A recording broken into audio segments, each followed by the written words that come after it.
wabarakatuh. Waalaikumsalam warahmatullahi wabarakatuh. Alhamdulillah Rabbil Alamin. Wassalatu wassalamu ala asrafil anbiya wal mursalin wa ala alihi wa sahbihi ajma'in amma ba'du.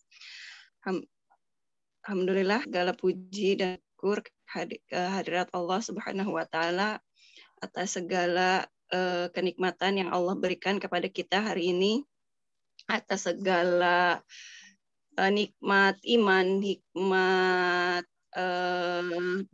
bisa duduk dengan para malaikat di majelis kita hari ini, dan masih diberikan kemudahan meskipun di masa pandemi seperti ini, tapi kita masih diberikan kemudahan untuk mencari ilmu ya, karena salah satu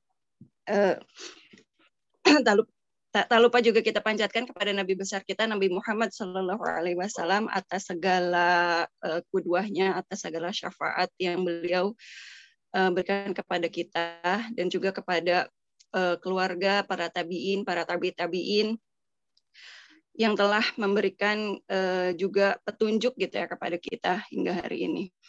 Baiklah ibu-ibu, selamat datang di kajian Muslim Ramadan. Hari ini perdana ya, tapi rangkaiannya sudah dimulai dari minggu lalu, sebetulnya dari acaranya bersama Ustazah Khadijah Pegi. Ini rangkaian yang kedua bersama Ustazah Erlina. Sebelum kita mulai acaranya, mungkin mari kita bersama-sama meluruskan niat kita dengan membaca Bismillah bersama-sama. Bismillahirrahmanirrahim. Dan juga kita dengarkan, dan untuk mendapatkan keberkahan di pertemuan atau majelis kita hari ini, alangkah baiknya kita dengarkan lantunan ayat suci Al-Quran yang akan dibawakan oleh Mbak Febi ya, insya Allah. Baik, silakan Mbak Febi. Insya Allah untuk yang mau menyimak, saya akan baca Al-Baqarah ayat 187, lalu akan dilanjutkan ke surat At-Tahrim ayat 6, insya Allah.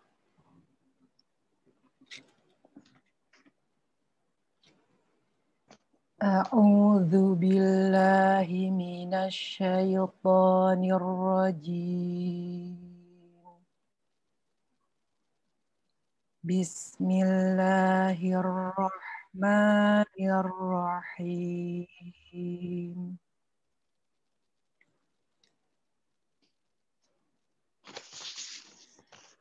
Uhilla lakum laylatas siyamir rafathu ila nisaikum hunna libasul lakum wa antum libasul lahun. Alimallahu annakum kuntum takhtanuna anfusakum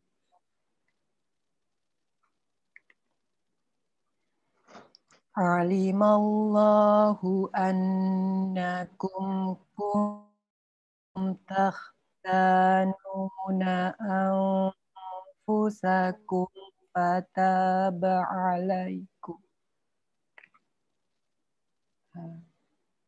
Afwan, suara saya kedengaran ada echo? Enggak, bagus kok.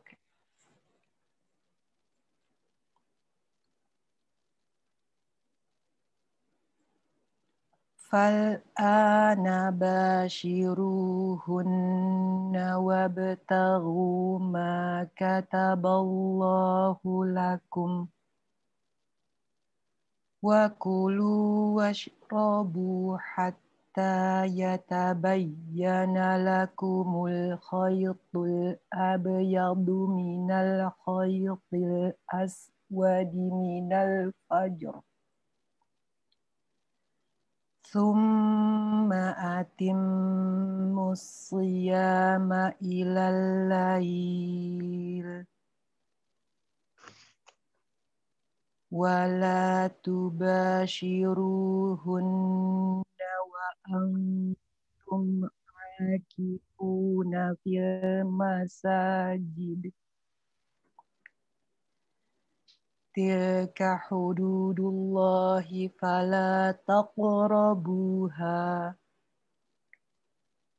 Kadzalika yubayyinullahu ayatihi linnasi la'allahum yattaqun.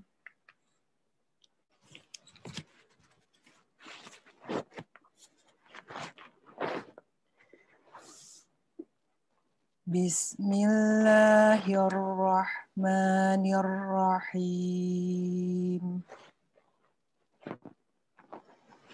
Ya ayyuhalladzina amanu qu anfusakum wa ahlikum naran waquduhan nasu wal hijaratu 'alaiha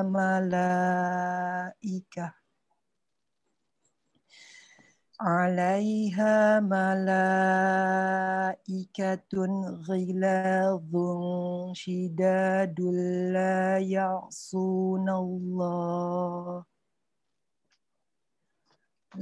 ya'sunallaha ma amarahum wa yaf'aluna ma yu'marun. Dengan menyebut nama Allah yang Maha Pemurah lagi Maha Penyayang. Dihalalkan bagi kamu pada malam hari bulan puasa bercampur dengan mereka itu adalah pakaian bagimu dan kamu pun adalah pakaian bagi mereka. Allah mengetahui bahwasanya kamu tidak dapat menahan nafsumu. Karena itu Allah mengampuni kamu dan memberi maaf kepadamu. Maka sekarang campurilah mereka dan carilah apa yang telah ditetapkan Allah untukmu. Minumlah hingga terang bagimu benang putih dari benang hitam, yaitu fajar. Kemudian sempurnakanlah puasa itu sampai malam.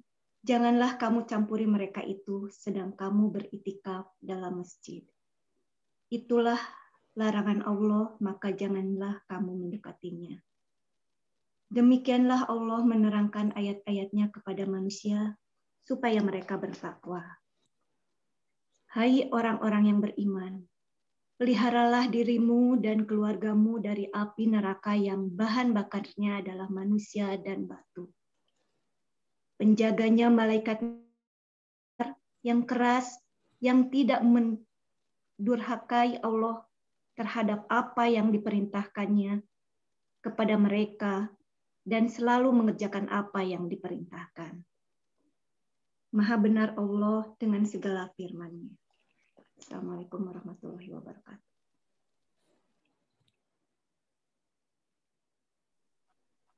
Baik, alhamdulillah jazakumullahu khairan katsira kepada Mbak Febi dan Tanenden yang telah membacakan kalam ilahi. Semoga dengan mendengar ayat-ayat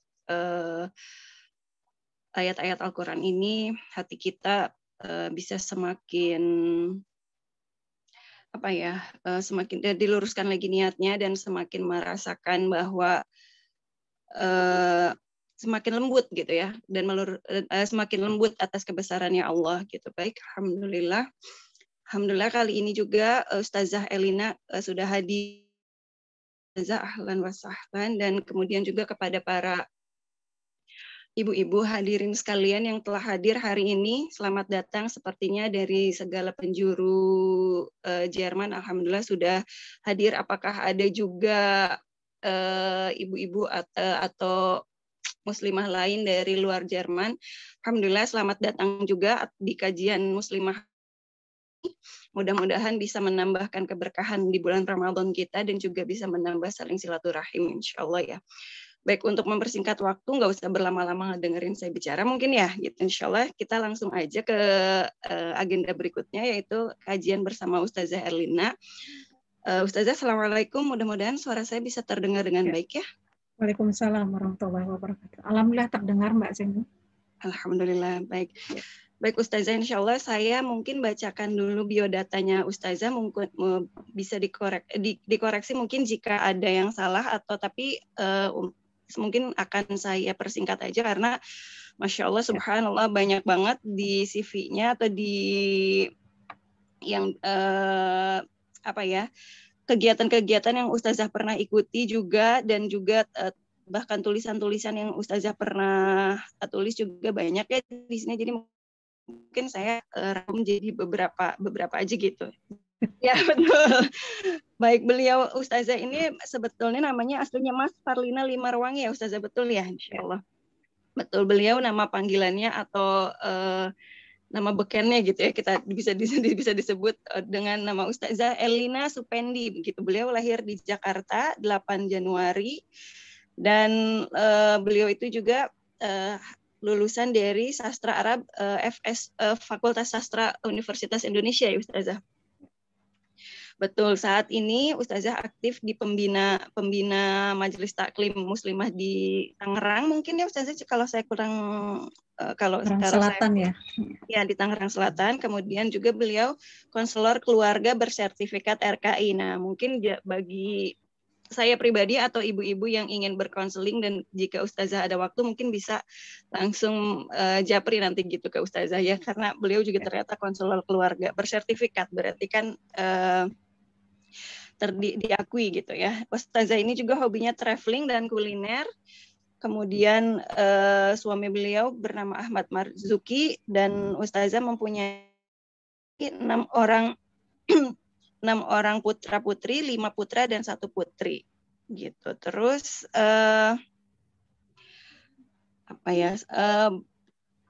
mungkin beliau juga pernah tinggal di Rusia dan pernah tinggal di Malaysia juga ya Ustazah, sebagai Ketua Forum Komunikasi Muslimah di Malaysia, dan kemudian di Moskow menjadi guru bahasa Indonesia, bahasa Inggris, dan guru BK di Sekolah Indonesia hingga tahun 2016. Berarti belum lama juga ya, baru 5 tahun yang lalu Ustazah ya, sampai di Moskow ya. Baik, beliau juga sebagai peraih UMI Awards sebagai ibu teladan tahun 2008 versi majalah UMI. Gitu mungkin. Apakah sekarang tinggal di BSD ya Ustazah?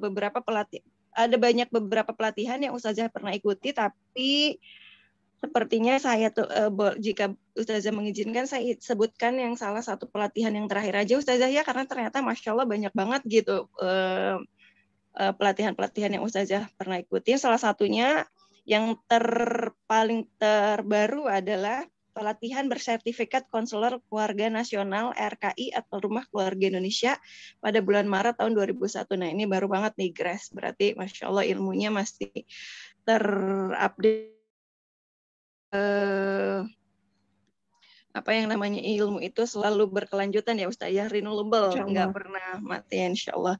Dan juga tahun 2012 Ustazah pernah mengikuti pelatihan basic hypnoparenting. Masya Allah, mudah-mudahan nanti ada banyak daging-daging atau banyak banget ilmu-ilmu yang bisa kita keruk dari Ustazah ya insya Allah. Baiklah Ustazah, sepertinya tidak perlu berlama-lama, saya persilakan mungkin kepada Ustazah untuk berbagi ilmu bersama kita. Silakan Ustazah, mungkin sekitar sampai di sini 10.46 sampai jam 1 jam 10 menit mungkin hingga pukul 17 Ustazah ya insya Allah. Setelah itu mungkin kita ada tanya jawab, dan dan tidak lupa juga, saya hampir kelewatan, maaf Ustazah, bahwa kita juga insya Allah akan ada kuis. Kenapa? Akan ada kuis. Mohon kepada para ibu-ibu untuk terus menyimak kajian dari Ustazah ini. Mungkin nanti Ustazah bisa juga memberikan pertanyaan atau juga pertanyaan dari materi yang Ustazah sampaikan. Nanti kita akan adakan kuis setelah materi nanti gitu. Baiklah Ustazah, saya persilakan Ustazah. Ya. Bisa minta tolong di co-host dulu Mbak untuk share materi. Ya. Bismillahirrahmanirrahim. Assalamualaikum warahmatullahi wabarakatuh. Alhamdulillah Alhamdulillahillazi an'amana bi ni'matil iman wal Islam wa nusolli wa yusolli ala khairil anam sayyidina Muhammad sallallahu alaihi wasallam. Alhamdulillah, puji syukur kehadirat Allah Subhanahu wa taala atas segala nikmat yang diberikan kepada kita hingga saat ini, hingga detik ini. Kita diberikan banyak kenikmatan oleh Allah di tengah pandemi, di tengah bulan Ramadan, ya Masya Allah. Allah tidak menutup pintu-pintu nikmatnya untuk kita.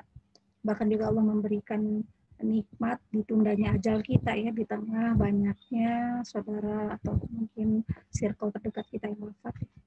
Salawat serta salam pada Rasulullah Sallallahu Alaihi Wasallam beserta keluarga.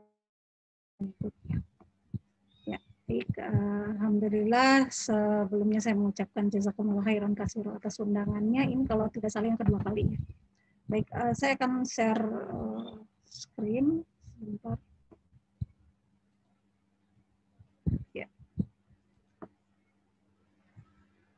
Baik, Ibu-ibu rahimakumullah, ini ibu-ibu semua ya, mudah-mudahan ibu-ibu semua ini. Ya. Teman konflik suami istri ya. Kira-kira apa yang terbayang saat kita mendengar istilah keluarga sakinah? Ya, kita sering banget dengar kalimat keluarga sakinah, mawadah, warahmah itu menjadi doa. Seringkali kita menggambarkan bahwa keluarga sakinah itu adalah keluarga yang adem ayem, keluarga yang nyaman, yang tentram, apalagi tenang, damai ya, nggak ada konflik, nggak ada masalah, nggak ada pertengkaran. Ya. Tapi tentunya gambaran ini tidak sepenuhnya benar, ya karena tidak pernah ada keluarga yang tidak memiliki masalah. Jadi kita harus tenang juga ya, karena bukan cuma kita aja gitu ya. Semua keluarga di bumi ini, gitu, dunia ini memiliki masalah. Ya, semua keluarga di dunia ini memiliki persoalan, memiliki konflik, memiliki problem, ya, dan memiliki tantangan. Nah, jadi keluarga sakinah itu juga ada masalah, ada pertengkaran, ada perbedaan pendapat, gitu ya. Tapi yang membedakan antara keluarga sakinah, ya keluarga yang satu dengan keluarga lainnya itu adalah bukan pada masalahnya ya. Perbedaannya itu terletak pada bagaimana cara keluarga itu menghadapi masalah dan bagaimana keluarga itu bisa menyelesaikan pertengkaran dan bisa mengakhirinya dengan baik. Jadi tidak ada keluarga satupun yang tidak punya masalah. Nah, tadi kebetulan dibaca ya surat At-Tahrim ayat 6, ya, saya menyitir ayat ini ya. Ya ayyuhalladzina amanu qu anfusakum wa ahlikum nara wa quduhan nasu wal hijarah. Wahai orang-orang yang beriman, ini panggilan yang begitu indah menurut saya. Wahai orang-orang yang beriman, ya ayyuhalladzina amanu, ya bukan ya ayyuhalladzina aslamu ya. Memang panggilan khusus orang-orang yang beriman. Dan tentunya kita ini ingin menjadi orang yang beriman, kita ingin dipanggil Allah dengan kalimat panggilan yang indah ini. Ya, orang-orang yang beriman, insya Allah kita semua on the way ya. Ya, jagalah diri kalian ya, dan keluarga kalian dari api neraka. Ibu-ibu rahimakumullah, bahwa konsep keluarga dalam Islam itu bukan konsep personal atau pribadi, suami aja atau istri aja atau anak aja, ya. Tapi keluarga semua, ya. Suami sebagai pemimpin, ya, dan istri, anak itu adalah stakeholdernya. Jadi nggak bisa sendirian, suami aja, istri aja gitu. Jadi semua masing-masing dengan jalannya, itu nggak bisa. Karena konsep wa anfusakum wa ahlikum naro ini adalah konsep kebersamaan. Finalisasi dari sebuah keluarga, keberhasilan atau keluarga sakinah mawadah warahmah tadi, finalnya adalah berkumpul di dalam surga. Ini harus menjadi cita-cita, ini harus menjadi visi misi keluarga kita. Bukan cuma urusan keduniaan saja, tapi gimana caranya supaya keluarga ini bisa kumpul semuanya di dalam surga. Ya, tidak ada yang nyangkut-nyangkut di dalam neraka. Nah, Ibu rahimakumullah, karena ada suami maka ada istri ya, karena suami ini adalah pemimpin ya, ar-rijalu qawwamuna 'alan nisa, maka dialah yang paling bertanggung jawab dalam rumah tangga ini. Ya. Karena tugas istri adalah taat pada suami ya, dan melaksanakan perintah Allah dan Rasul-Nya, taat. Jadi ketaatannya itu hampir sama bahkan gitu ya. Dan suami adalah orang yang bisa membimbing anak ya untuk dibawa tadi ke dalam surga tadi. Oke, dan ini harus menjadi cita-cita kita ya. Ibu rahmatullah, masuk pada manajemen konflik karena nggak ada keluarga yang nggak ada konflik, bahkan judulnya aja keluarga tanpa konflik ya, bisa nggak gitu pertanyaannya sebenarnya. Karena konflik adalah sesuatu yang susah sekali kalau kita hindari itu. Maka yang diperlukan adalah bagaimana memanage, ya, bagaimana menghadapi atau mengelola konflik ini. Ya. Jadi mengelola konflik ini cara kita untuk menghindari hancurnya keluarga. Saya mendengar data terbarunya bahwa banyak terjadi perceraian pada saat pandemi ini. Ya. Karena harusnya kan di dalam rumah itu ngumpul semua ya, kita ada perbaikan, tapi alhasil malah banyak yang pisah. Gitu. Dan ini tentunya kita sesali. Ya. Jadi gimana caranya kita bisa mengelola konflik ini untuk menjadi bagian dari justru penyubur cinta ya. Ya, mawaddah ya, warahmah. Karena kalau masih muda tuh pasangan muda itu dia adanya passion ya, sakinah, ketenangan kan, kalau udah nikah tuh tenang. Mawaddah warahmah itu udah tua itu warahmah. Udah tinggal kasih sayang, udah kayak temen gitu ya. Nah, kebetulan keluarga saya itu 20 tahun ya pernikahan, mungkin ada yang lebih dari saya dengan segala pernak-perniknya gitu ya. Karena konflik itu kadang-kadang kita berusaha hindari pun masih aja gitu ya. Masih aja dapat juga, padahal udah berusaha sedemikian rupa. Sebagai manusia kita mengelola, tapi ternyata masih aja dapat juga konflik itu ya. Nah, kunci utama konflik suami istri, Al-Quran memang solusinya. Ini sudah harus menjadi mindset kita. Ya. Penyelesaian dalam setiap masalah atau konflik keluarga, maka solusinya adalah syariat. Ya, whether you like it or not. Kita suka, nggak suka, maka penyelesaiannya harus diutamakan secara syariat. Insya Allah, ya. Kalau secara syariat, walaupun berat, ya, karena ini menyangkut ketaatan. Ya. Siapa yang mudah melakukan ketaatan? Karena ketaatan itu juga berat kita lakukan. Ya. Oleh karena itu, ibu-ibu rahmatullah, rahmatullah, innamal a'malu binniyahnya ini juga harus pas. Ya. Niat kita ketika awal menikah, nah step ya kan, kalau menikah tuh katakanlah kita mengelola atau melalui 1000 perjalanan gitu ya. Sebelum langkah 1000-nya itu kan kita ada langkah pertamanya. Step awalnya ini ya, niat tulus karena Allah, niat ikhlas karena Allah, ini adalah menjadi satu kemestian. Sekarang pertanyaan gini, ya kalau dulu awalnya ya kan nggak tahu ya ada nggak ikhlasnya menikah karena kecantikan atau ketampanan, menikah karena niat-niatnya ya, kekayaan, menikah karena keturunan, menikah karena sudah jatuh cinta, menikah karena dipaksa orang tua, menikah karena kakaknya mau nikah dan sebagainya dan sebagainya. Ikut happen ya, itu bisa terjadi karena kita adalah manusia biasa yang banyak lemahnya, banyak lupanya, banyak hilafnya, ya, banyak bolong-bolongnya istilahnya ya. Ya, ini kita banget. Ya. Tapi ketika kita memperbarui taubatan nasuha, nah, ya, kita melakukan taubatan nasuha untuk dikembalikan pada syariat sebelumnya. Namanya konflik kan macam-macam tuh ya. Konflik keluarga itu bisa terjadi karena faktor ekonomi. Konflik keluarga bisa terjadi karena faktor perbedaan visi misi atau bahkan perbedaan ideologi. Ya, konflik keluarga bisa terjadi karena perselingkuhan. Nah, ini yang terbanyak ya. Dan memang ternyata perselingkuhan itu adalah konflik di dalam rumah tangga yang merupakan konflik terberat bagi perempuan. Ya, agak sulit dia menghadapi ketika harus berbagi gitu ya. Nah, itu nanti materinya adalah gitu, masalah kenapa akhirnya ada ada ayat-ayat Al-Quran tentang poligami gitu ya. Kita nggak membahas itu. Ya. Maka Al-Quran atau syariat ini menjadi salah satu syarat utama untuk menyelesaikan masalah. Suka nggak suka. Kenapa? Karena ini masalah ketaatan kita kepada Allah. Kenapa tadi saya katakan innamal a'malu binniyat, niatnya dulu. Menikah itu karena Allah. Mungkin perjalanan pernikahan kita udah panjang nih, ada yang 20, 30, Ya bahkan saya baca tuh ya kemarin wafatnya, meninggalnya apa namanya Pangeran Philip itu pernikahannya berapa ya? 70, kalau nggak salah ya, 75 tahun atau 73 tahun. Itu kan pernikahan yang lumayan lama ya, lama banget gitu ya, apalagi keluarga kerajaan tuh karunia umur panjangnya tuh hampir semua gitu ya, umurnya panjang-panjang gitu, seperti itu. Nah tentunya ada konflik. Maka kita memandang lagi perjalanan rumah tangga kita. Ya. Ujungnya nih mau apa sih gitu. Dulu ya, kalau kita mau flashback, dulu di awal nikah itu niatnya karena apa sih gitu nikahnya itu? Apa karena nauzubillah ya, ada yang karena terpaksa menikah karena sudah hamil duluan, nauzubillah ya menjali, ada yang macam-macam.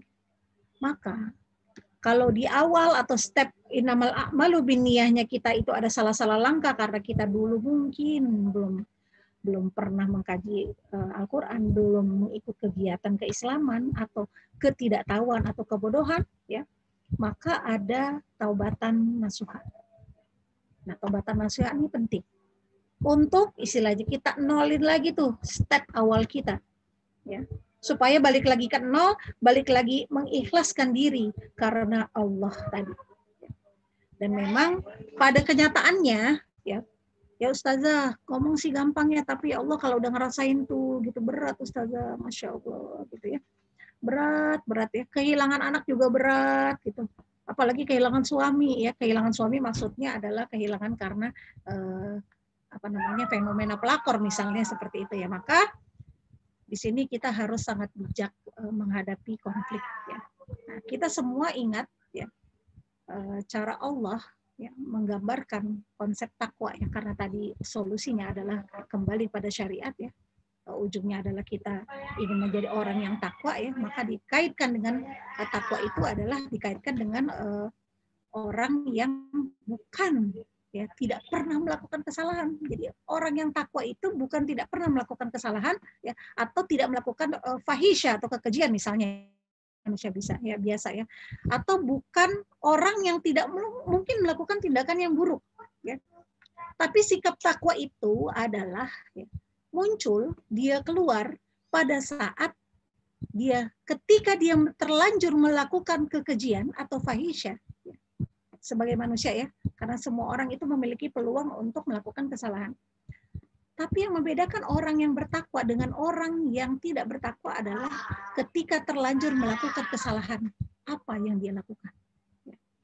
Nah, di Quran surat Al-Imran ya, Al-Imran ayat 133 dan 135 ya. Wasari'u ila maghfiratin min rabbikum wa jannatin arduha ya. Al-sabawatu wal ardu uiddat lil muttaqin. Bersegeralah kamu mencari ampunan dari Rabb dan mendapatkan surga yang luasnya seluas langit dan bumi yang disediakan bagi orang-orang yang bertakwa. Cepat-cepat kita ingat. Ada hilaf-hilafnya mungkin. Nah, mungkin nanti saya akan beri beberapa kisah ya, banyak konflik yang terjadi memang di keluarga di dunia ini, bahkan mungkin di sekitar kita gitu ya, seperti itu. Lalu yang di surat 134, allazina yunfikuna fi al-sara wad-dara'i wal kathimina al-ghaiza wal afinati anil al-nasi wallahu yuhibbul muhsinin, yaitu orang-orang yang berinfak baik di waktu lapang maupun sempit, dan orang-orang yang menahan amarah dan memaafkan kesalahan orang lain. Allah menyukai orang-orang yang berbuat kebaikan.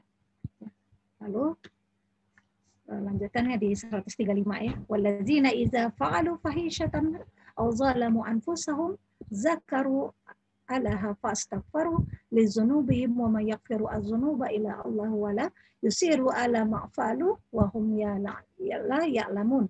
Dan juga orang-orang yang apabila mengerjakan perbuatan keji atau menzolimi diri sendiri segera mengingat Allah, lalu memohon ampunan atas dosa-dosanya, dan siapa lagi yang dapat mengampuni dosa-dosanya selain Allah. Mereka tidak meneruskan perbuatan dosa itu sedang mereka mengetahui. Nah, Ibu rahmatullah, demikian juga keluarga yang sakinah. Apa bedanya keluarga yang sakinah dengan yang bukan sakinah? Ini bukan terletak pada jenis pertengkarannya atau jenis masalahnya. Misalnya kan ada keluarga yang ya saya mah tuh berat ujiannya nggak kayak kamu gitu ya. Kamu mah cuma masalah beda pendapat mau beli mobil mewah atau mobil nggak mewah gitu ya. Bukan masalah itu. Keluarga sakinah itu adalah bagaimana sikap mereka, keluarga itu ketika terlanjur menghadapi masalah atau konflik atau pertengkaran. Ya kadang-kadang mungkin ya kita lihat di status sosial media kayaknya keluarganya adem ayem ya, enggak juga kan, kita nggak tahu di belakangnya. Ya mungkin hanya ditunjukkan yang baik-baik aja. Ya. Yang nggak baiknya gitu ya kita nggak usah tunjukkan karena itu adalah juga bagian dari aib ya. Oleh karena itu maka keluarga sakinah ini adalah bagaimana cara dia mengelola konflik ya, makanya judulnya tadi konflik. Bagaimana dia mudah menyelesaikan atau mudahnya dia mengakhiri pertengkaran. Jadi tidak berlanjut-lanjut ya. Baik, saya lanjut. Maaf.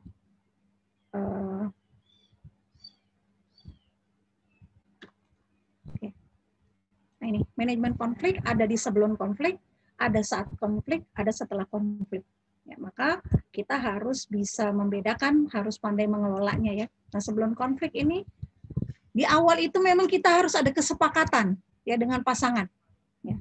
Duduk dulu berdua. Nah kadang-kadang masalah-masalah, misalnya masalah terjadi pada anak ya, mungkin kita bisa menyelesaikan pada anak, tapi kita akan sangat kesulitan ketika kita bicara dengan suami kita misalnya. Ya, makanya kegiatan-kegiatan seperti ini, kajian-kajian rumah tangga atau suami istri ini memang lebih seringnya diikuti oleh ibunya saja atau ibu-ibunya aja atau istrinya aja. Ya. Tapi suaminya enggak ya, harusnya kan dua ya. Seperti itu ya. Ya. Ketika kita menyelesaikan masalah itu bisa duduk berdua.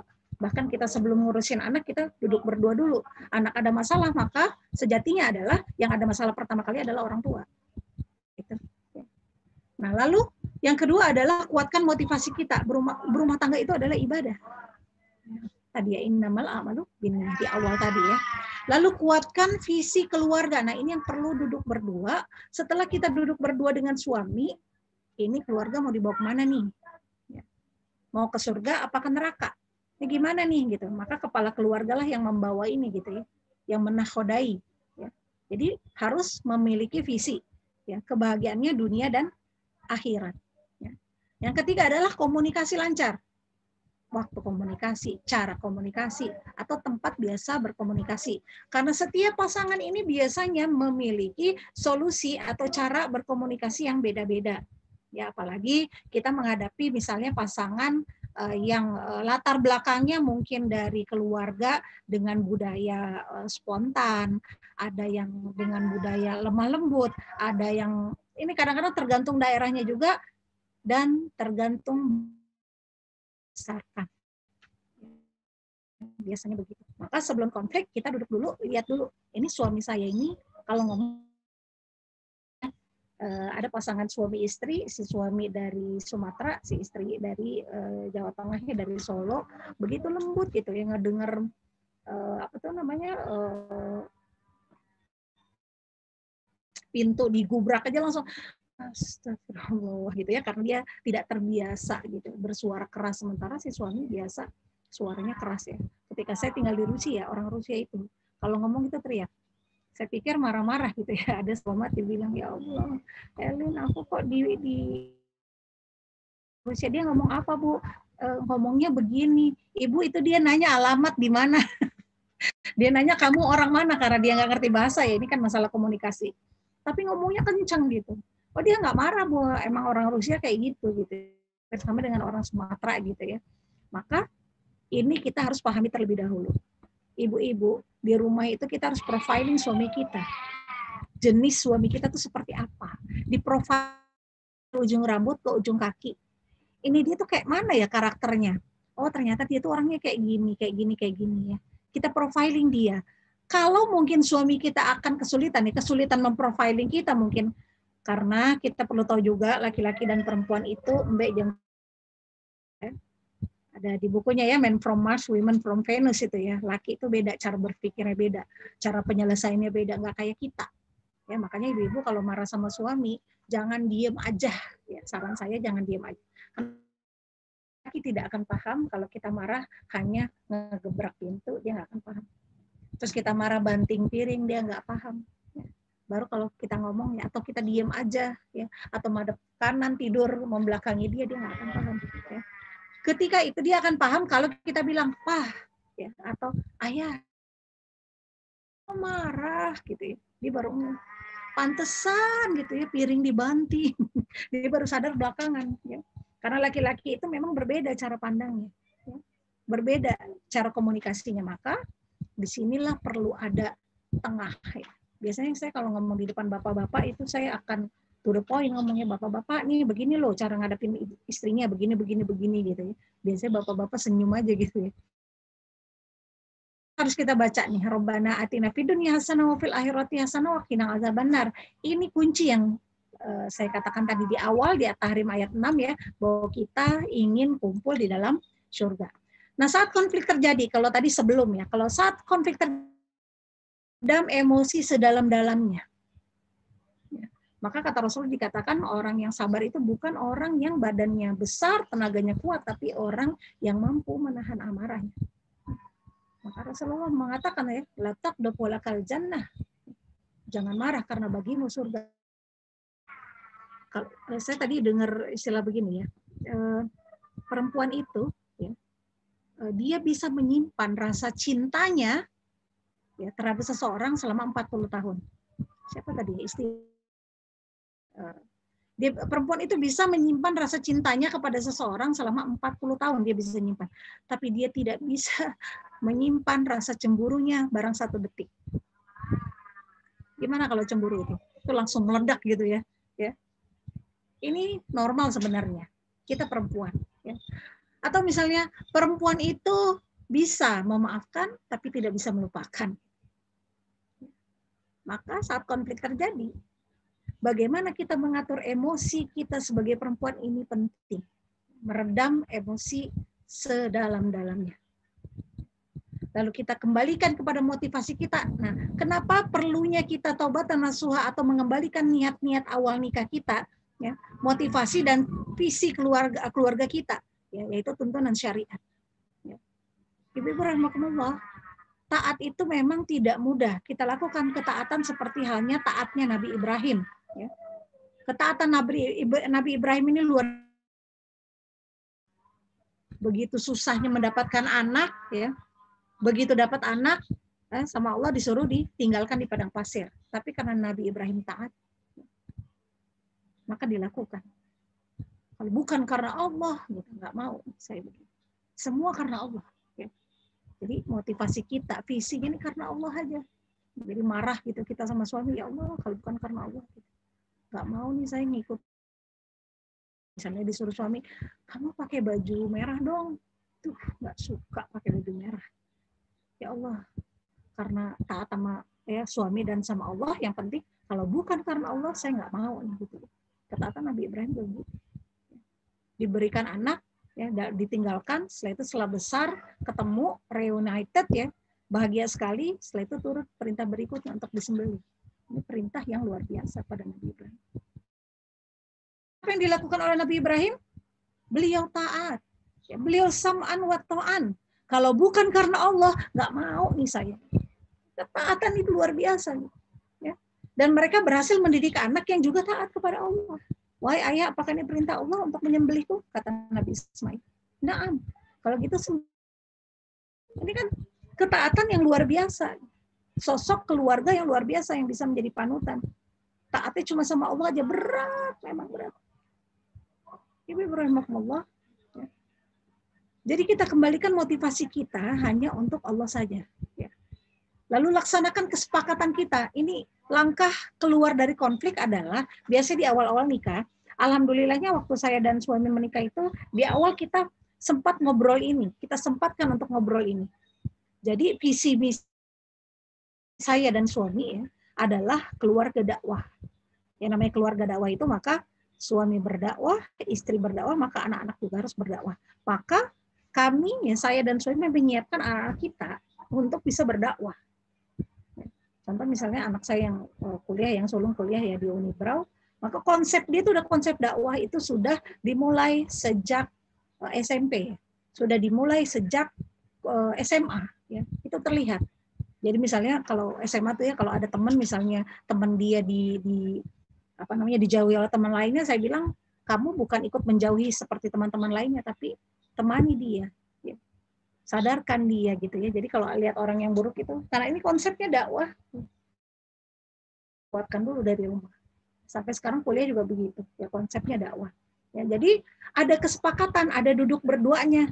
Nah kalau mungkin misalnya, Ustazah gimana dong, udah sekian tahun nikah, nggak sempat kita kayak gitu.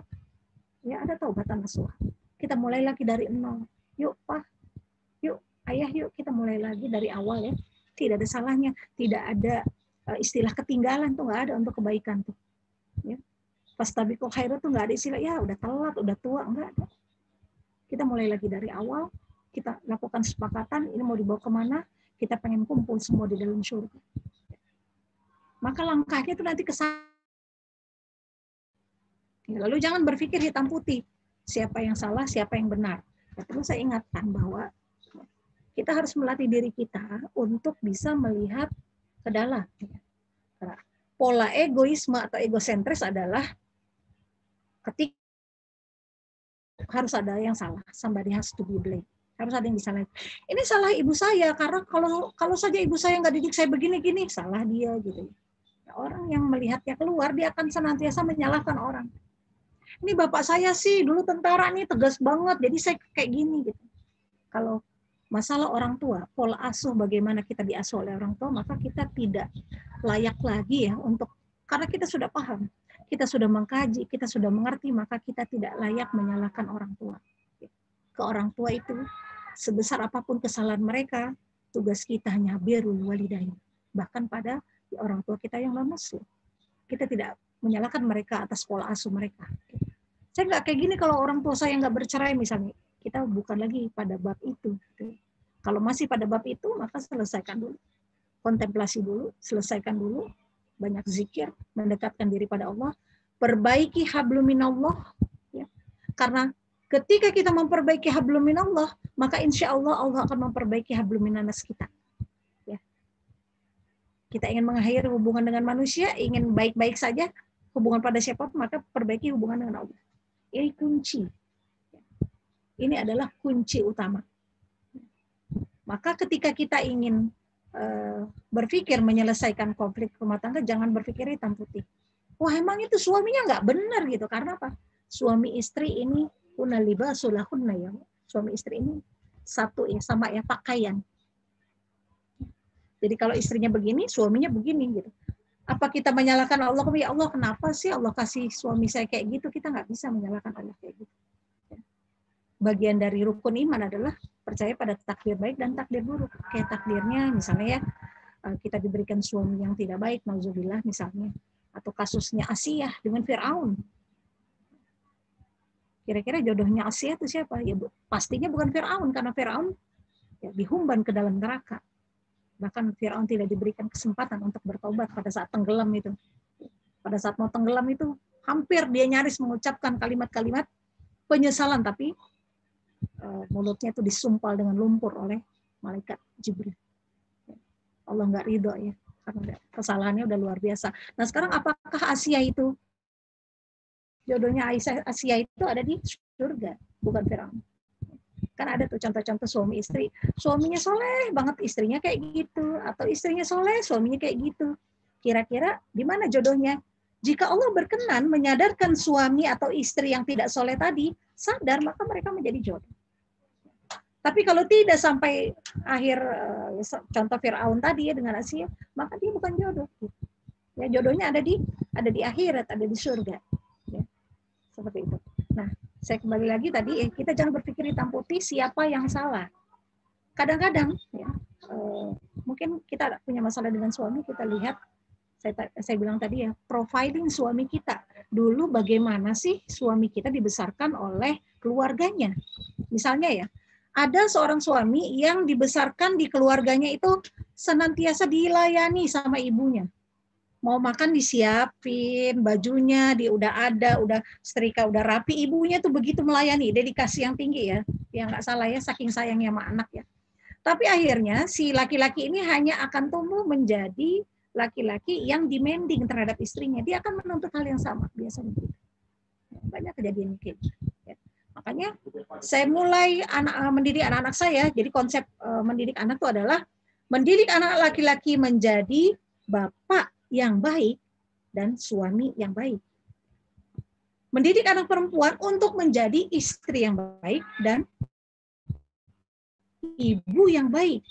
Perkara menjadi insinyur, dokter, cita-cita mereka yaitu sampingannya, tapi yang kuncinya adalah dua itu. Mungkin kita fokus, bahkan yang fokus mendidik anak untuk hafal Quran pun lupa kadang-kadang bagaimana mendidik adab kepada mertuanya gitu ya. Karena dia lupa mendidik anak perempuan atau anak laki untuk menjadi suami atau istri yang baik. Makanya sedini mungkin saya mulai dari anak-anak ya, anak-anak laki itu nyuci piring, kamu harus mau nyuci piring, nanti kamu supaya nggak nyusahin istri kamu.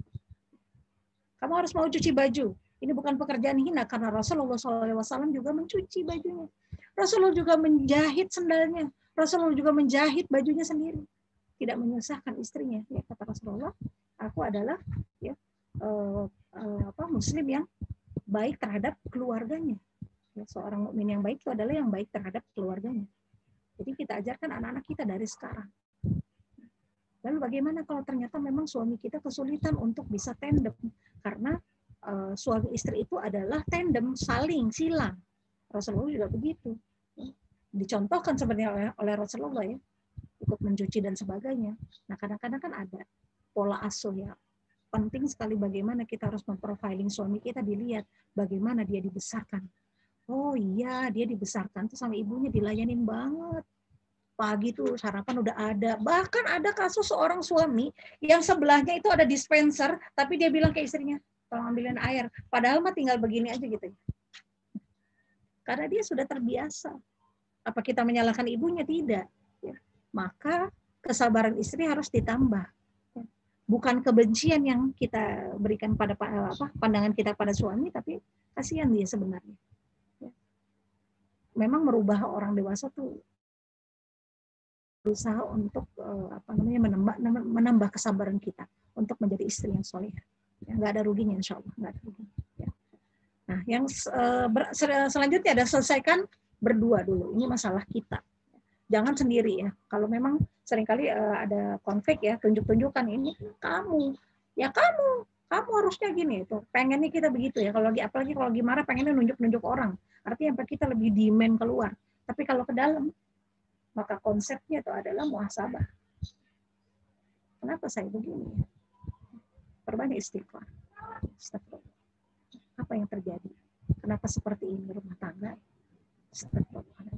Bisa jadi ada hubungan dengan Allah yang kita tidak perbaiki, kita lupa.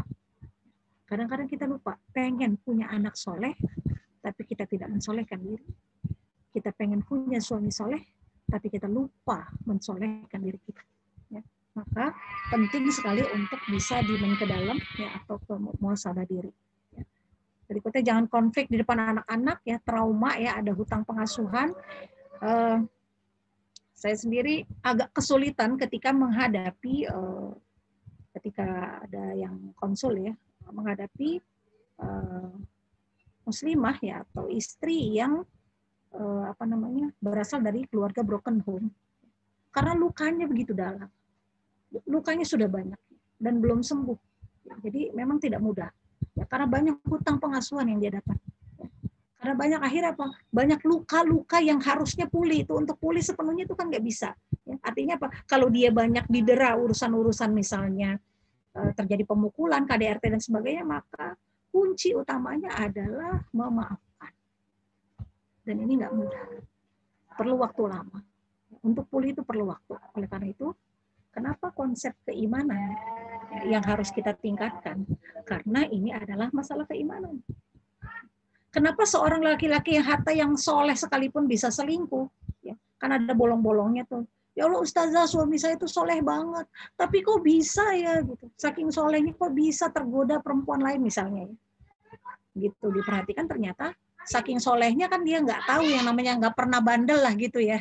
Kan ada laki-laki yang nggak pernah bandel, baik-baik aja. Jadi ketemu perempuan bandel tuh ada excitement-nya tersendiri gitu ya. Ada excitement, oh, kok ternyata kayak gini, oh ternyata kok enak gitu ya, oh ternyata kok adrenalin bermain dan sebagainya gitu. Jadi dia mencoba-coba. Ya, dan ini kejadian gitu, ada gitu. Bukan tidak mungkin laki-laki yang dianggap soleh ternyata kok, ya karena ternyata ya laki-laki itu memang dominannya adalah syahwat. Kenapa? Di surga itu reward terbesar dari Allah dikasih berapa? 70 bidadari. Kira-kira kita dapat nggak bidadara? Perempuan nggak kepengen bidadara. Karena apa? Kecenderungan perempuan bukan syahwat. Kecenderungan perempuan itu adalah perhiasan. Nah, ini sunatullah. Kenapa? Boleh beristri lebih dari satu. Karena kecenderungannya begitu. Lalu apa yang bisa mengelola supaya nggak kayak gitu? Ini keimanan. Keimanan. Semuanya kembali ke situ. Banyak masalah-masalah yang terjadi yang saya ketahui memang bahkan berulang dan sebagainya. Masalah banyak sekali ya, Masya Allah. Mudah-mudahan juga kita tidak mengalami hal-hal seperti itu. Nah, setelah konflik terjadi, ya, maaf ini agak hang ya. Bisakah kita melupakan konflik? Ya. Bisakah kita melupakan konflik yang telah terjadi? Atau jangan diukit lagi. Buat laki-laki mungkin bisa, tapi untuk perempuan nih tadi perempuan itu bisa memaafkan, tapi tidak bisa melupakan. Ya. Ada seorang suami bilang, Ustazah, istri saya itu ngulang-ngulang mulu. Saya tuh udah minta maaf, udah mencoba berjalan di jalan yang benar, tapi istri saya ngulang-ngulang. Bapak sabar ya. Kalau mungkin saya mau kesel, derita lu Pak. Karena perempuan tuh memang seperti itu, dia perlu waktu untuk bisa melupakan. Memaafkan mungkin sudah memaafkan istri bapak, tapi melupakan memang dia perlu waktu. Cepat atau lambatnya melupakan peristiwa, maka ini juga tergantung pada keimanan. Balik lagi ke situ. Untuk melupakan konflik. Lalu minta maaf ya. Karena kuncinya ketika kita berdamai dengan masalah adalah juga tentang bagaimana memaafkan. Seburuk apapun pasangan kita, cobalah kita untuk memaafkan. Karena Ibu berahmatullah, suami kita itu adalah tameng dosa-dosa kita. Kita melakukan dosa, kita melakukan kesalahan, maka bukan kita dulu, tapi suami kita dulu yang nanggung. Kecuali kalau suami kita menasehati kita. Jadi dia tuh tameng dosa. Jadi kalau mungkin kita nggak bisa melihat dia secara sempurna sebagai seorang suami yang baik, coba kita lihat ya kalau nggak ada dia. Karena untuk menjadi single parent atau ibu tanpa istri tanpa suami itu juga berat. Karena tidak ada lagi yang menanggung dosanya. Gitu. Ya. Ketika seorang istri dicerai oleh suami, maka dikembalikan pada orang tuanya. Nah, lalu kita fokus melihat sisi baik pasangan. Luaskan pandangan kita. Mungkin ya, ada istri yang bilang ke saya gitu ya, saya udah nggak ada rasa cinta lagi Ustazah sama suami saya. Mungkin nggak ada. Sakinah udah nggak ada. Warohmah juga udah nggak ada. Rohmah aja ada, kasih sayang nggak ada. Oke, kasihan deh, ada nggak rasa kasihan? Setelah dipelajari bahwa si suami ternyata memiliki hutang pengasuhan yang luar biasa, jatuhnya kasihan. Ya sih, kasihan gitu sebenarnya. Bahwa ternyata istrinya adalah tempat kembali ketika dia punya masalah di luar. Jadi tempat kembali. Jadi yang dilihat tuh kasihan. Nah itu pun masih alhamdulillah. Sabarnya ada berapa banyak? Dari 100% kesabaran tuh ya 10% lah masih bisa ditambah. Bagaimana saya harus menambah? Gitu. Udah capek, udah sakit hati, udah habis-habisan. Maka bagaimana cara kita menambah keimanan kita? Kadang-kadang udah ke Allah aja. Kalau bukan karena Allah nggak mau nih saya. Bawaannya mau pisah aja. Terus kalau udah pisah apa? What next? Nggak mudah juga gitu jadi single parent ternyata. Demi Allah memang tidak mudah. Selanjutnya adalah bagaimana kita mengelola sisi cara berpikir positif kita, berpikir positif. Bahwa setiap konflik itu pasti ada hikmahnya. Kenapa gitu ya? Tadi ya, bukan di main keluar tapi ke dalam. Kira-kira apa ya? Oh mungkin saya terlalu begini-begini gitu ya. Nah ini adalah menyangkut juga kelembutan hati. Sudahkah kita melembutkan hati kita? melembutkan hati adalah maksudnya menyerahkan diri hanya kepada Allah, ya. Mudahnya nasihat untuk masuk, ya, mudahnya menerima kebenaran, ya. Seperti itu. Nah, tadi ya, bahwa suami istri itu harus memiliki kesamaan pandangan dan kesepakatan. Di awal tadi, makanya balik lagi, kenapa harus balik lagi ke awal? Setidaknya ini bisa mengingatkan. Papa ingat nggak dulu waktu kita awal nikah, kan sepakatnya begini, ya. Seperti halnya ada siapa artis yang beda agama tuh ya, suami istri ya, kesepakatannya katanya kalau anak laki maka dia akan ikut agama bapaknya, kalau anak perempuan ikut agama ibunya. Ternyata anaknya yang lahir perempuan semua, maka ikut ibunya semua gitu ya, sampai pada akhirnya ada salah satu yang jadi mu'alaf ya, seperti itu. Jadi ada kesepakatan semua itu, ya, ada kesamaan pandangannya. Ya. Karena yang namanya konflik itu pasti ada. Nah, berikutnya saya akan memberitahu tentang teknik konstruktif dalam mengelola konflik, ya, dalam mengelola konflik. Ini saya ambil karena dari bagaimana cara kita memilih cara bertengkar gitu ya. Karena dalam setiap keluarga itu pasti ada pertengkaran pasti, maka yang harus diketahui, yang dipersiapkan adalah sifat tepat dan positif, ya, saat menghadapi pertengkaran suami. Nah, jadi suami istri itu harus memiliki pandangan dan kesepakatan tadinya.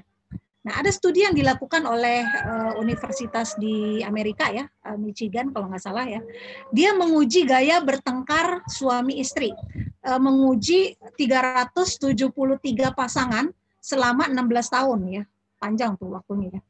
Nah, studi itu mengungkapkan pola pertengkaran positif yang dilakukan pasangan suami istri yang usia pernikahannya lebih dari 10 tahun. Jadi menggunakan teknik konstruktif. Nah, teknik konstruktif yang dimaksud ini adalah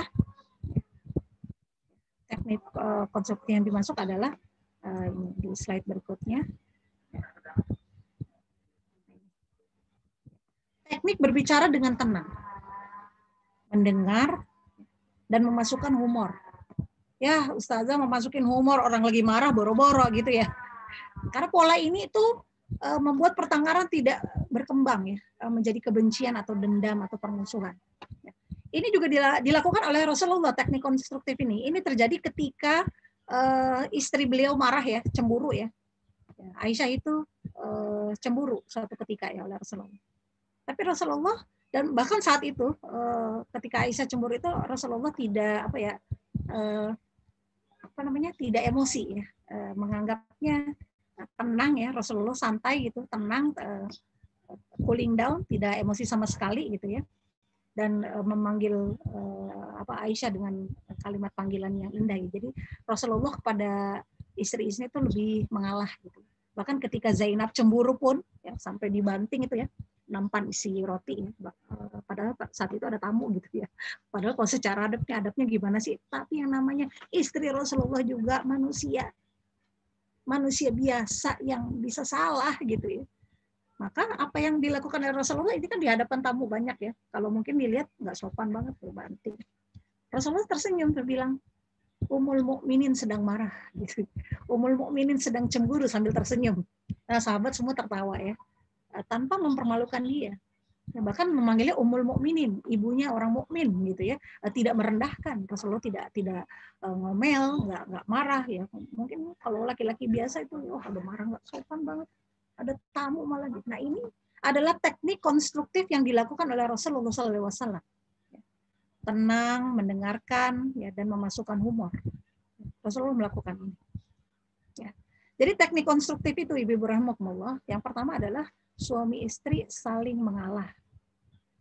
Kalau saya pakai pola begini, ketika emosi, ngeliatin suami kadang ya, suami lagi tidur saya lihat, kasihan ya dia itu ya, udah kerjaannya tuh berat, ya, susah demi kita gitu ya.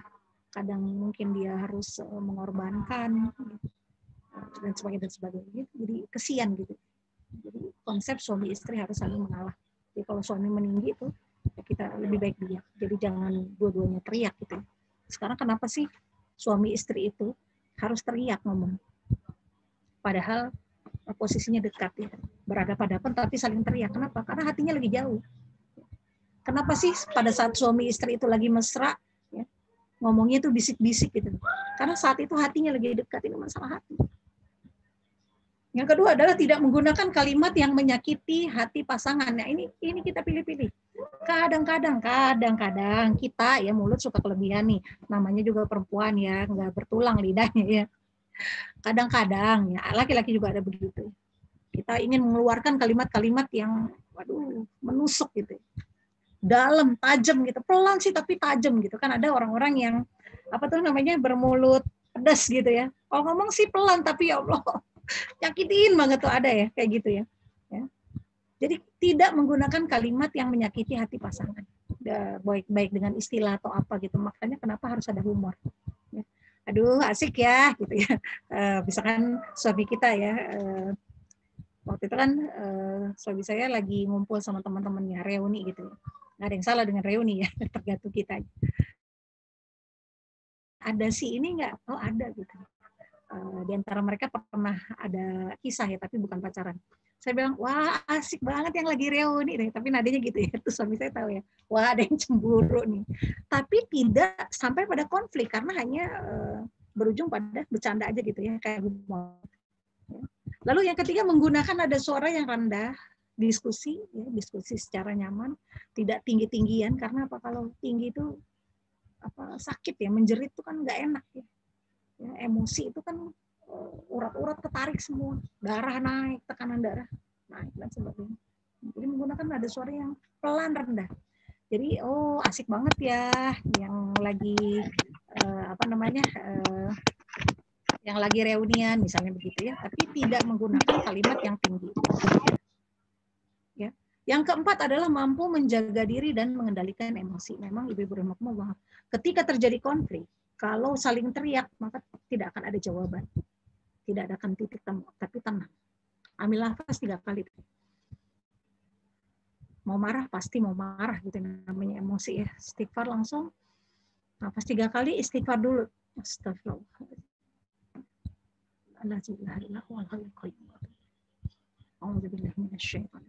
Kita usir syaitan. Waswisu fi suduri nas minal jinnati wan nas. Kita usir, kita istighfar lagi. Kata Syekh Hasan Al-Basri, istighfar itu bisa menjadi solusi dari berbagai masalah, termasuk masalah suami istri. Dia banyak istighfar. Astagfirullahaladzim. Bagaimana kita mengelola ini? Jadi nada suara rendah dan kesel tapi nahan. Yang keempat, mengendalikan emosi. Karena ini memang tidak mudah. Pada prakteknya juga nggak mengajarkan ini pada seseorang. Jadi saya bilang nanti kalau suaminya pulang, tolong jangan emosi, tahan. Ya Allah, Ustazah keluar juga akhirnya kata-kata, ya Allah, saya bilang udah sedemikian rupa ya. Inilah kelemahan kita sebagai perempuan. Nggak bisa juga, ya Allah, keluar juga kata-kata itu. Astagfirullahaladzim, istighfar. Nah, jangan malu untuk minta maaf. Karena hakikatnya minta maaf itu bukan kita merendahkan diri, tapi kita ingin menyelesaikan masalah. Nah, yang berikutnya adalah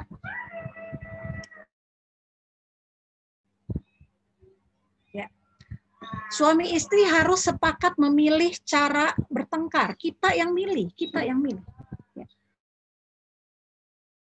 Kalau ada masalah, maka kita punya kesepakatan 1 kali 24 jam ini harus selesai. Jadi sebelum tidur, dalam keadaan tidur nyaman gitu ya, udah nggak ada pikiran, udah saling memaafkan, ya, udah saling memeluk, udah saling itminan gitu, udah saling menenangkan, ya. Kunci dari keluarga sakinah itu tenang gitu. Maka ada kesepakatan. Nah tentunya antara keluarga yang satu dengan keluarga yang lain ada perbedaan dalam mencari solusi ya, tergantung karakter juga misalnya ya. 1 kali 24 jam kita selesaikan masalah. Dulu kalau di Malaysia itu kan suka ada ini ya, restoran kedai mama pelita gitu, nasi kandar itu kan sampai 24 jam tuh. Kadang-kadang tuh saya lama di situ kalau ada masalah. Ya. Yaudah keluar dulu. Artinya apa? Kita menghindari konflik di depan anak-anak. Bunda sama ayah mau keluar dulu ya sebentar, mau beli makanan gitu. Terus kita selesaikan di situ ngobrol, tapi tenang, kan nggak mungkin kita teriak-teriak di depan orang banyak gitu ya. Jadi tenang. Jadi gimana ini? Ya, saya nggak suka gitu. Saya pasti akan bilang kalau saya tidak suka sesuatu, tipenya yang nggak ngomong gitu, dia diam sabar gitu kan. Memang suami saya tuh lebih sabar. Saya kan ngomong, saya tuh nggak suka kamu tuh gini gitu, saya lebih baik ngomong. Oh gitu. Jadi kadang-kadang laki-laki itu baru paham. Setelah itu saling memaafkan. Ya udah maafin saya. Kalau Ibu rahimahumullah, kalau yang namanya minta maaf itu kan pasti posisi kita merendah ya. Ya udah maafin saya ya. Itu kayak gini kadang gitu ya. Emosional gitu. Bukan ya udah kamu harus maafin saya. Ya saya minta maaf. Saya nggak maksudnya begitu nih, itu bukan minta maaf. Karena minta maaf itu adalah merendahkan suara, menempatkan kita posisinya di bawah gitu. Ya, saya minta maaf, saya hilang, saya mau head, ya, lagi hormonal dan sebagainya gitu ya. Tapi kita merendah. Nah, setelah itu saling memaafkan. Jadi tidak saling menyakiti, tidak saling menyalahkan, tidak saling melukai, tidak saling menuduh, apalagi timbul prasangka. Ini memang bermain sekali nih, waswis fi sudurinas minal jinnati wan nas ini ya. Prasangka dari setan. Kok suami nggak pulang ya? Apa dia jangan-jangan ada lagi? Enggak gitu. Maka pikiran-pikiran negatif itu memang hanya akan memberatkan kita saja. Maka positive thinking, positif untuk meringankan. Ya. Angkat tangannya, berdoa sama Allah, ya Allah, suami saya belum pulang, bilangnya mau pulang jam segini, kalau belum pulang, ya Allah, beri dia sebaik-baik perlindungan, ya Allah. Jauhkan dia dari gangguan. Bahkan pada saat suami kita berangkat keluar ke kantor tuh kita doakan, kasih keridhaan kita, insya Allah Allah akan menjaga gitu. Ya Allah, lindungi, ya Allah, selamatkan dia, ya Allah, gitu ya. Kan kita nggak tahu tuh di kantor, jenis kantor suami kita tuh kayak apa, kan nggak tahu. Ya, ada suami yang istri cerita ke saya gitu, istrinya bilang, Ustazah, suami saya itu kantornya banyak orang bule gitu ya, banyak orang gitu. Gimana ya? Coba cari kerja yang lain, saya bilang. Ya nggak mudah. Oke, berikan doa, perlindungan, dijaga pandangannya. Rutinkan zikir-zikir pagi, al-maksurat itu. Perlindungan dari tekanan manusia, atau misalkan itu kan kita yang mendoakan. Jadi ketika kita ridho, perlindungan pada suami kita, ya, memberikan keridhoannya, ya, tidak saling menuduh, tidak saling menistakan. Ketika ada suami me-WhatsApp istrinya dengan kata-kata yang menurut saya tidak pantas ya. Istri yang seharusnya diberikan perlindungan, diberikan kasih sayang, ya, tapi dipanggil dengan kata-kata binatang gitu. Karena nauzubillah, alhamdulillah suami saya nggak pernah melakukan itu sama saya, semarah apapun dia. Ya, bahkan suami saya bisa saya hitung lah marahnya itu ya, dia nggak pernah marah gitu ya, jarang marah itu. Jadi sedih saya ketika si suami merendahkan istrinya yang sangat-sangat tidak pantas. Padahal istrinya itu adalah ibu dari anak-anaknya. Orang yang dulu dia cintai, orang yang dia katakan di hadapan Allah, saya terima nikahnya fulanah dengan mas kawin, itu kan singgasana Allah berguncang. Tapi sampai hati dia mengatakan itu. Ya tentunya ketika emosi, semuanya tuh jadi nggak logis. Inilah beratnya kalau sudah emosi ya. Jadi tidak saling menistakan, tidak saling merendahkan, dan tidak saling menjatuhkan.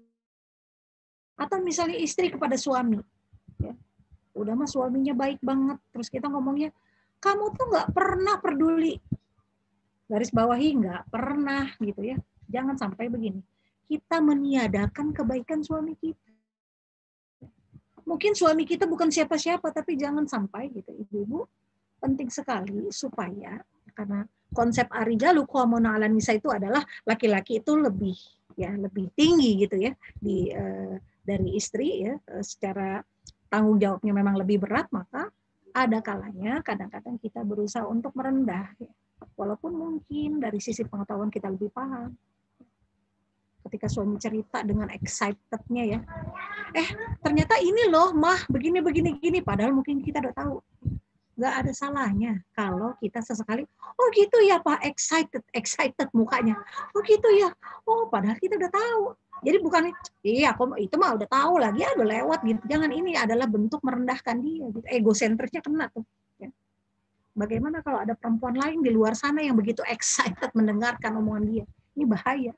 Karena apa, di rumahnya istrinya udah meremehkan. Oh iya gitu. Nanti kalau dia sadar, udah tahu ya. Tapi nggak semua sih, ada yang aku belum tahu. Nggak ada salahnya kita pura-pura begitu untuk meninggikan egosentris dia sebagai seorang pemimpin. Karena dia adalah pemimpin kita. Nah, Ibu rahimakumullah. Ya. Maka ketika kita sepakat untuk memilih cara bertengkar, nah nanti kita sendiri yang akhirnya nanti akan terbiasa. Oh gitu. Kita tidak berteriak di depan anak, maka ketika tanpa sadar kita langsung kita udah sepakat itu. Kita udah sepakat loh, untuk nggak teriak sama di depan anak-anak. Yuk kita keluar dulu yuk. Atau misalnya anak nanya, ayah bunda lagi berantem? Enggak, ini ngomongnya lagi tinggi aja gitu ya.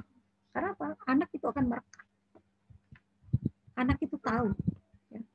Maka Ibu rahimahullah, saat menghadapi persoalan dengan suami kita, ya dengan pasangan kita, maka sikap terbaik itu bukan denial atau menghindar. Ini seringkali terjadi. Ya, ada masalah, tapi seolah-olah tidak ada masalah. Akhirnya denial. Adalah udah capek, udah males gitu. Karena cara terbaik menghadapi konflik adalah menghadapinya. Be with it. Ya. Bukan menjauh, bukan menghindar. Jadi menghadapi problem yang terbaik ya, ini menurut ahli juga ya, Kira Berdit ya, PhD ya, dia bikin riset ya, penting ya untuk tidak menggunakan nada meremehkan. Ya. Jadi suami istri itu harus saling bijak ya, dan dewasa gitu saat terjadi konflik atau pertengkaran. Maka kita bisa melakukan teknik konstruktif ini ya. Teknik mengatasi konflik adalah dengan teknik konstruktif. Karena teknik ini mengajarkan pertengkaran yang sehat antara suami istri saat terjadi pertengkaran. Jadi suami istri itu ngalah ya, tidak menggunakan kalimat yang menyakiti. Jadi ketika mau keluar ini berapa kuat daya tahan lisan kita untuk tidak mengatakan hal yang buruk. Nah, ini proses kesabaran ini ya. Kan kita pengen tuh jadi orang yang sabar ya. Kan kata Rasulullah ya, orang yang sabar itu adalah orang yang kuat. Barang siapa pura-pura sabar, kata Rasulullah, maka dia lama-lama akan jadi sabar. Sabar termasuk ketika berkata-kata. Supaya nggak keluar gitu ya. Ini kan sekuat tenaga itu yang, ya Allah hampir keluar kata-kata astagfirullah. Gitu. Kalau khawatir ya ketika kita keluar kata-kata karena ketidaksabaran itu akan menjadi doa, apalagi kalau anak gitu ya. Jadi kan sabar juga dalam segala hal. Dan sabar itu di-build up.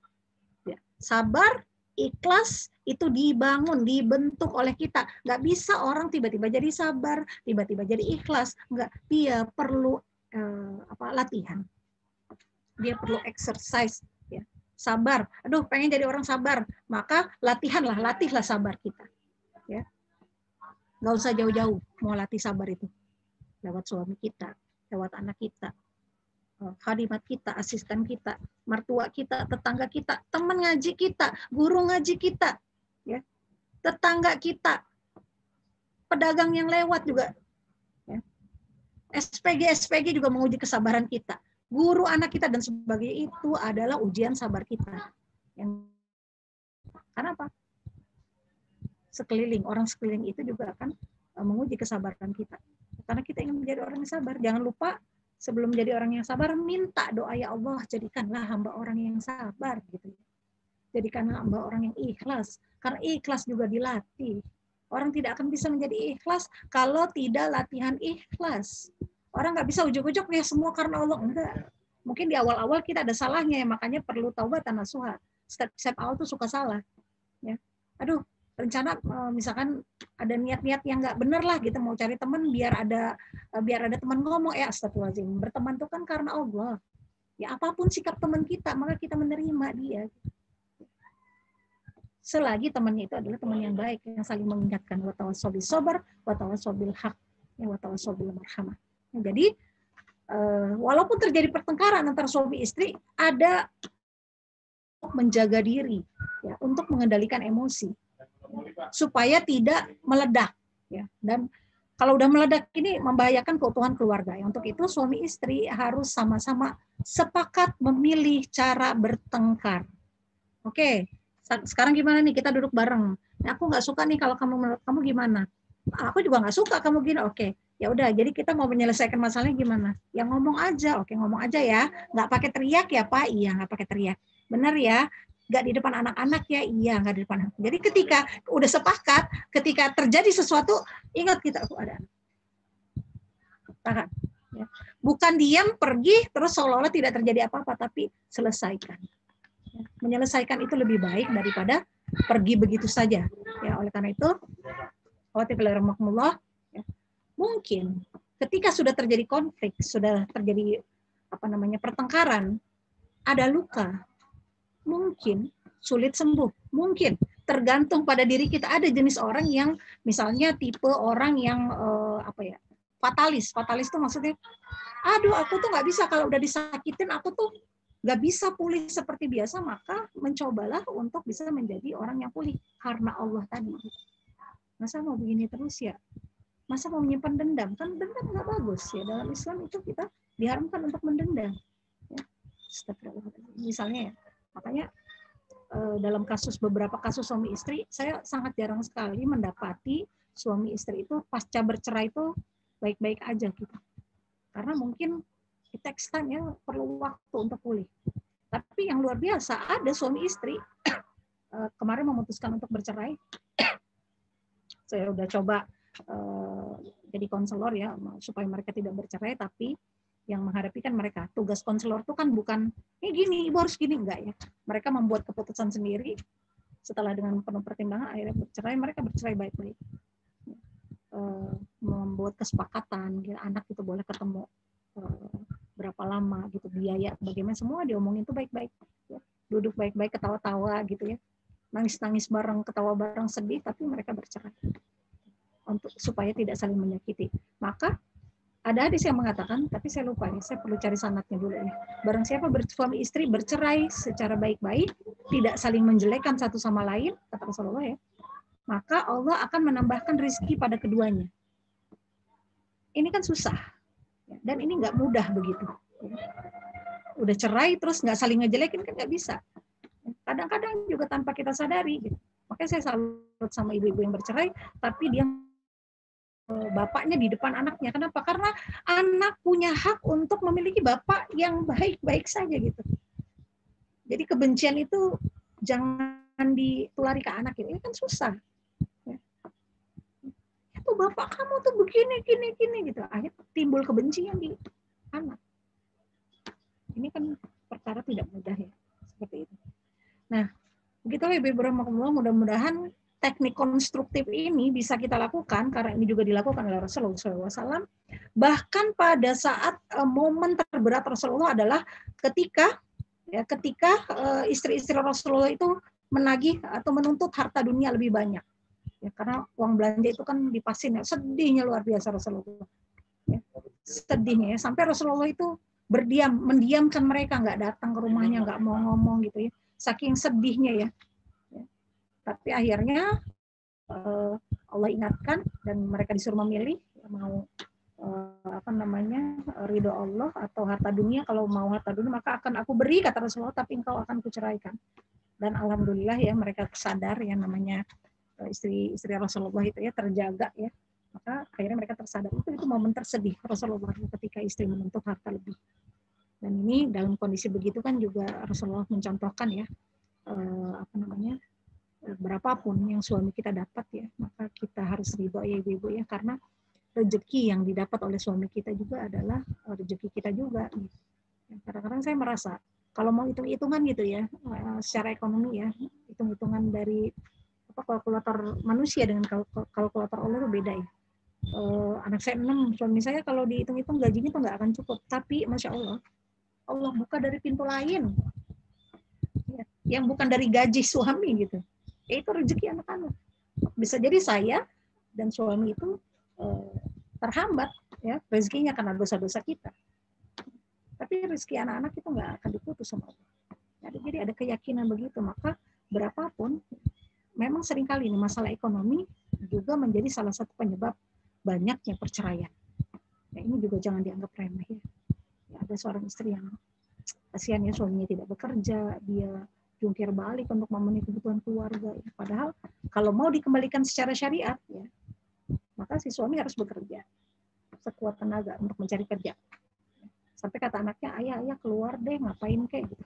Biar aku bisa bilang sama teman-teman, ayahku kerja gitu, karena ayahnya di rumah dulu. Ya. Ada yang timpang. Padahal kewajibannya itu berat. Gitu. Ya. Maka ini juga sering terjadi masalah-masalah ekonomi ya, terjadi konflik dan sebagainya. Untuk yang terbaru ini banyak terjadi kasus perselingkuhan. Ya. Ya, Anisa ya, ayat 130 ya. Jadi kasus perselingkuhan ini sekarang menjadi kasus yang lumayan banyak gitu ya. Dan ini saya miris mendengarnya itu ya. Fenomena pelakor ini ya, seperti itu. Maka kalau kita mau kembalikan pada syariat, ibaratnya syariat itu adalah rel kereta ya, rel. Jadi kita berjalan di rel yang benar ya, yaitu syariat Allah. Lalu keretanya anjlok, ya ada masalah, ada konflik. Ya, maka sebelum kita lanjut perjalanan kita, maka dikembalikan dulu ke relnya, dikembalikan dulu ke syariatnya, gitu ya. Insya Allah dengan Al-Quran ya, dikembalikan pada Al-Quran, dikembalikan kepada Allah, dikembalikan kepada Sunnah Rasulullah, insya Allah akan kembali berjalan. Walaupun berat. Ya. Pada satu konflik misalnya seorang istri bilang, saya gimana ya, saya berat banget, udah sakit hati sama suami, diselingkuhin terus harus melayani dia dengan baik. Ya karena Allah, saya bilang, karena Allah. Tapi kan suaminya insya Allah udah taubatan nasuha. Maka terima lagi, jalan lagi karena Allah. Tapi berat, suka keingat-ingat, nah itu, perbanyak istighfar. Perbanyak zikir pagi dan petang tuh, jangan lupa ya. Menjaga ya, karena apa? Godaan syaitan ini juga sebenarnya sih, godaan syaitan tuh nggak begitu berat sebenarnya ya, karena harusnya kita bisa melawan itu, tapi memang ya syaitan ini jin ya, jin dasim, ada namanya jin dasim, yang memiliki tugas yang paling tinggi, rewardnya dari iblis itu adalah kalau dia berhasil memisahkan suami istri. Ya, memisahkan suami istri, maka dia diberi reward istana di samping istananya si iblis itu. Ya, kita kan tidak mau seperti itu, makanya kalau masuk rumah jangan lupa salam ya, assalamualaikum, nggak ada orang gitu ya, supaya dia tidak ikut masuk ke dalam. Kita jaga. Ya. Atau misalnya ada sihir, nah ini juga terjadi, ada kasus yang suaminya tuh kayak orang linglung gitu ya. Ngelihat istrinya tuh benci banget. Ya Allah, ngelihat istrinya katanya kayak ngelihat apa gitu. Maaf ya, mukanya tuh kayak muka monyet gitu katanya. Saya bilang, wah ini sihir. Nanti saya kasih kalau mau ya. Saya diskusi dengan Ustadz Faizar itu untuk suami-suami yang kena sihir. Suami istri yang kena sihir, maka yang membacakan, nanti saya kasih ya lewat Mbak Nuni ya, apa saja ya surat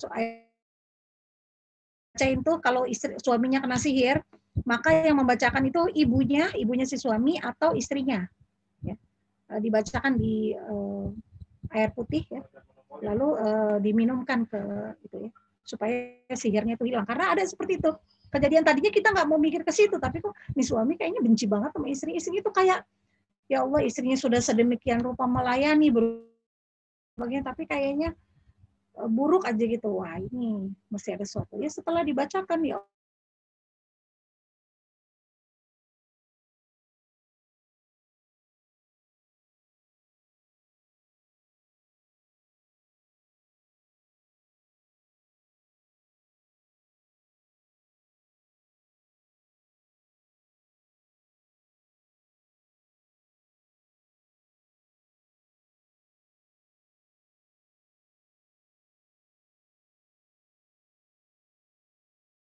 tanpa izin, itu ada ayatnya ya, nggak boleh gitu ya. Kita melakukan perbuatan dosa kalau kita pergi keluar rumah nggak izin suami, itu nggak boleh.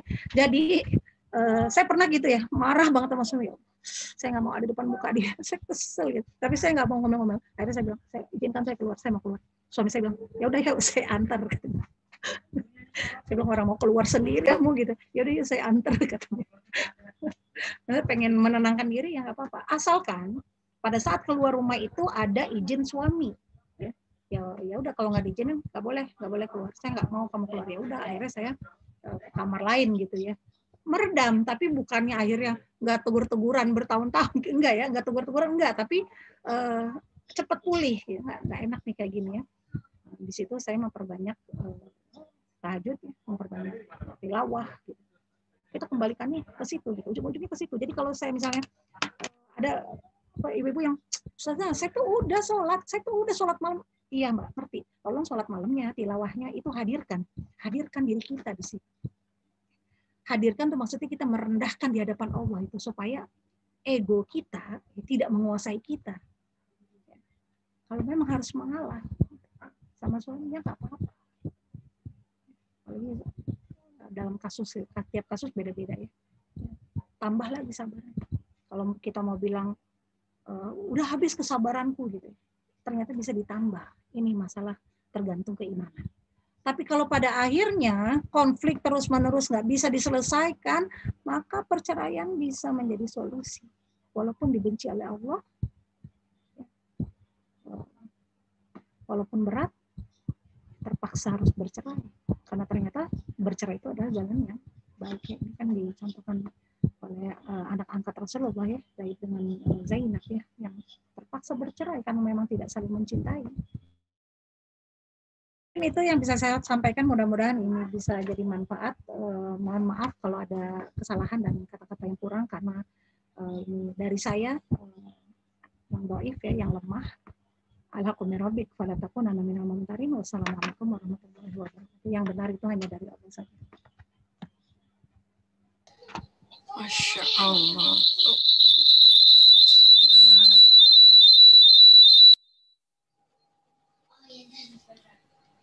Masya Allah, barakallahu fiik.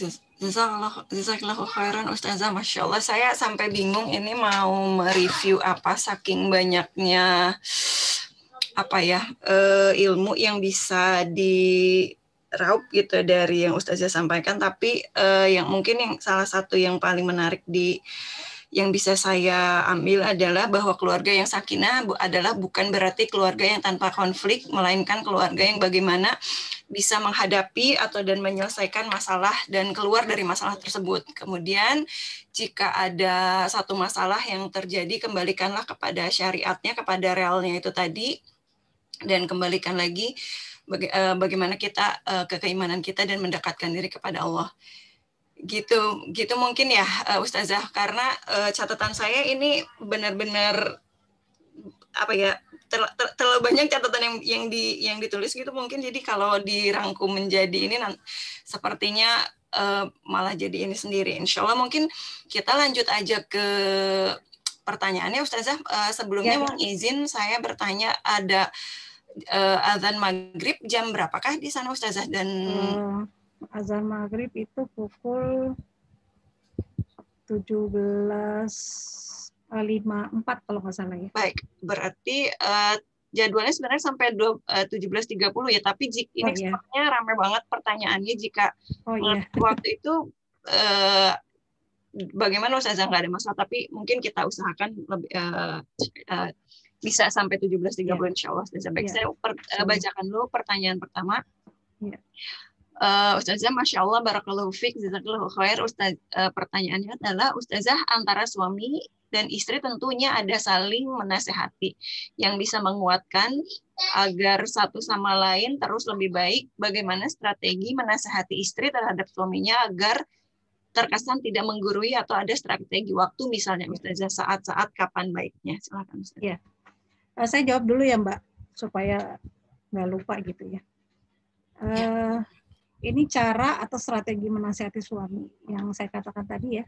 Ar-rijalu qawwamuna 'alan nisa, suami tetap berada di posisi yang tinggi, kita di bawah, karena perempuan itu kadang-kadang nggak diminta nasihat tuh pasti ngasih nasihat. Misalnya pada saat lagi bawa mobil ya, terus suaminya belok kanan, terus ternyata salah jalan. Kan makanya kan aku bilang tadi harusnya belok kiri. Kalau belok kiri itu gini, panjang, lebar gitu ya, nggak diminta, dia minta gitu, nasehatin. Padahal yang bawa suaminya. Maka saat-saat yang tepat untuk bisa menasehati tanpa menggurui. Saya dan suami itu seringkali dengan humor. Ya. Tetapi saya angkat dulu gitu ya. Masya Allah, deh ingat deh dulu ayat tuh yang luar biasa, saya puji-puji dulu. Tapi pemilihan katanya adalah tapi akan lebih baik gitu. Tapi kondisinya adalah tubuh kita gitu ya, malah mas suami itu kan laki-laki itu senang kalau jadi hero ya. Jadi pahlawan ya. Jadi dia senang jadi pahlawan, makanya seringkali ada kasus-kasus sih ya, dia pandai memainkan mental si suaminya seolah-olah dia adalah jadi penyelamat gitu. Padahal dia mengganggu pernikahan orang lain gitu ya. Jadi kondisinya adalah pada saat satu ini saat-saat terbaik untuk bisa menasihati saat makan bersama. Saya dan suami itu suka menghabiskan waktu bersama. memang sering-sering menghabiskan waktu bersama itu memang mendekatkan gitu. Ya. Makanya saya agak khawatir ketika saya LDR setahun itu, wah guru saya marah banget. Kamu ngapain LDR? Ya karena gini, ya nggak Sari ikut sana, susul suami gitu kan. Alasannya nggak dianggap nggak Sari, ya akhirnya saya nyusul. Suami istri itu disatukan, jangan berpisah. Ya misalnya yang satu kerja di sini harus ada yang mengalah, kata beliau gitu ya. Guru saya tegas banget. Akhirnya saya nyusul waktu itu LDR setahun aja udah kapok ya nggak mau lagi. Ya. Pertama adalah saat makan bersama. Ini momen pas. Jadi kadang saya dan suami keluar makan berdua aja untuk menyelesaikan masalah. Itu tadi kalau di depan publik kita nggak mungkin teriak-teriak. Jadi ngomong itu tadi dipakai teori teknik konstruktif tadi. Ya tuh saya nggak suka kamu kayak gini gitu, walaupun kesel tapi nggak ada yang namanya teriak-teriak, tapi ngomong gitu ya. Ya. Dan saat itu juga waktu yang tepat untuk kita bisa memberikan masukan. Ya. Cuma kalau laki-laki nggak bisa diguruin, kamu tuh harusnya gini-gini, nggak bisa. Apalagi pakai ditunjuk-tunjuk ya. Maka kita pakai teknik merendah. Ya, teknik kalau saya agak manja-manja gitu gini. Iya, soalnya gini ya. Terus gimana dong? Kasih question tag ya. Jadi kasih pertanyaan ke dia. Terus supaya ayah nggak kayak gitu gimana? Gitu. Bentuknya gitu, pertanyaan. Nah, itu makan bersama. Yang kedua adalah pada saat suami kita lemah tuh, lagi sakit ya, kita urusin ya. Pada saat kita urus kan dia melemah tuh.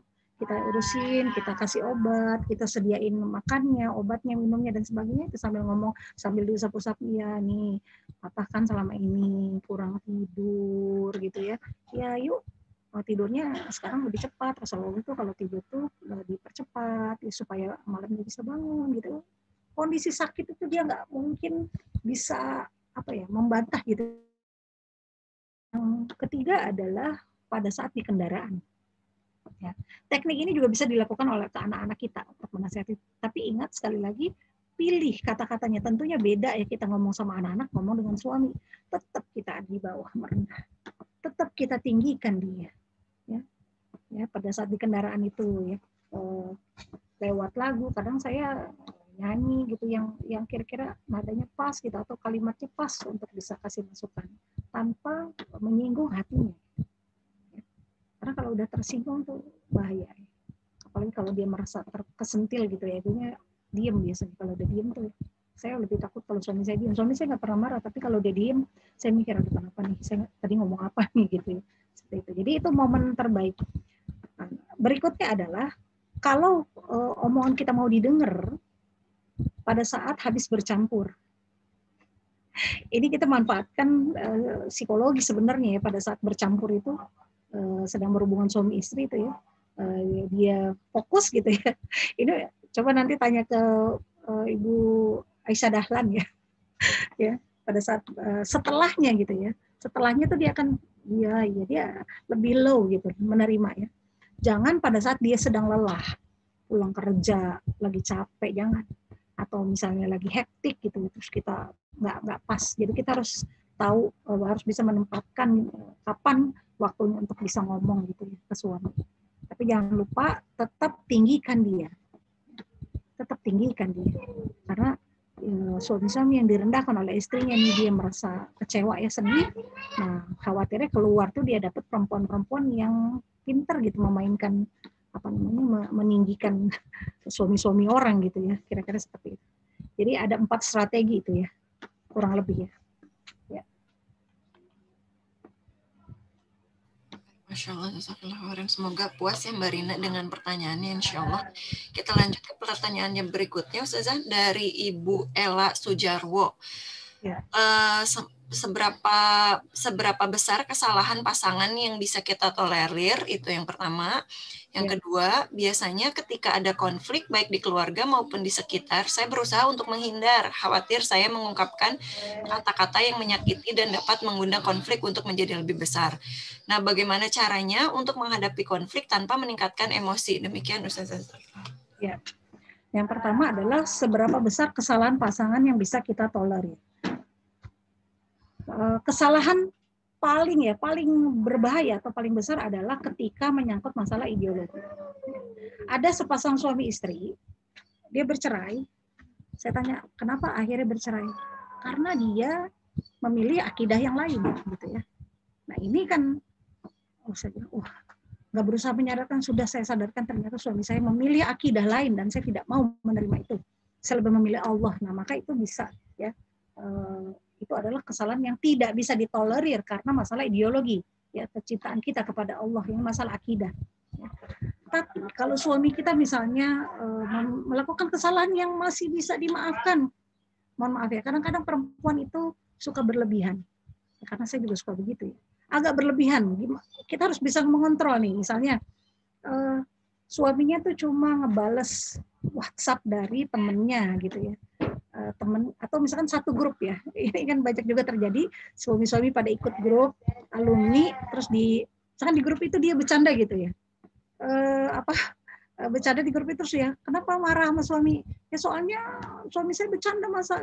Ya cuma bercanda aja mungkin ya. Ya udah nggak apa-apa diingatkan, tapi jangan sampai marah-marahnya tuh sampai berhari-hari. Kata suaminya, saya nggak ditegur ustazah, katanya sampai berhari-hari. Kenapa? Karena gara-gara WhatsApp itu. Nah artinya kita harus memberikan toleransi dalam hal seperti itu gitu.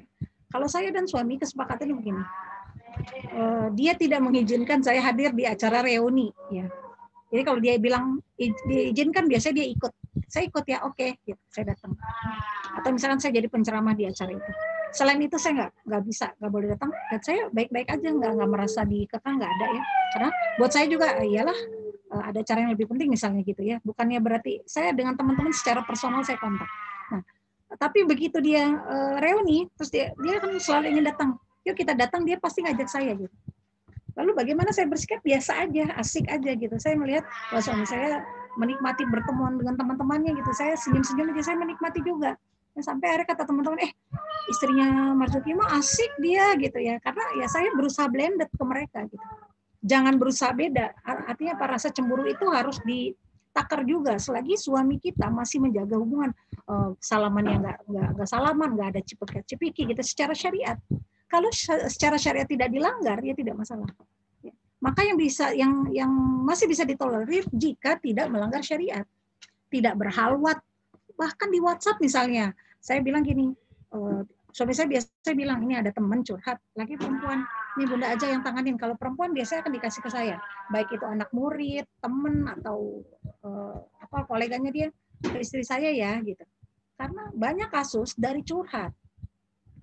Bahkan konselor-konselor yang laki-laki juga ada sampai akhirnya jatuh cinta sama pasiennya. Kenapa? Karena dia merasa laki-laki merasa jadi pahlawan.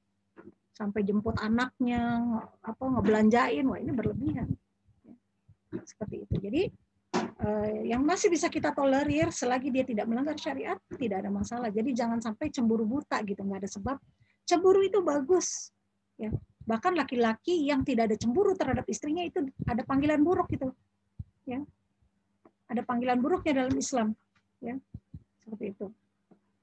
Yang tidak bisa ditolerir adalah kalau sudah menyangkut masalah akidah, ya, misalnya berhalwat, gitu. Kalau udah berhalwat berduaan, ya, itu kan nggak bagus. Makanya hati-hati terhadap curhat. Jadi kalau ada suami kita temennya curhat, gitu ya, alihin aja. Biasanya suami saya ngalihin, istri saya aja tuh, istri saya lebih ini deh. Kalau saya mah laki gitu, jadi jangan sampai itu terjadi. Ya. Kasusnya banyak.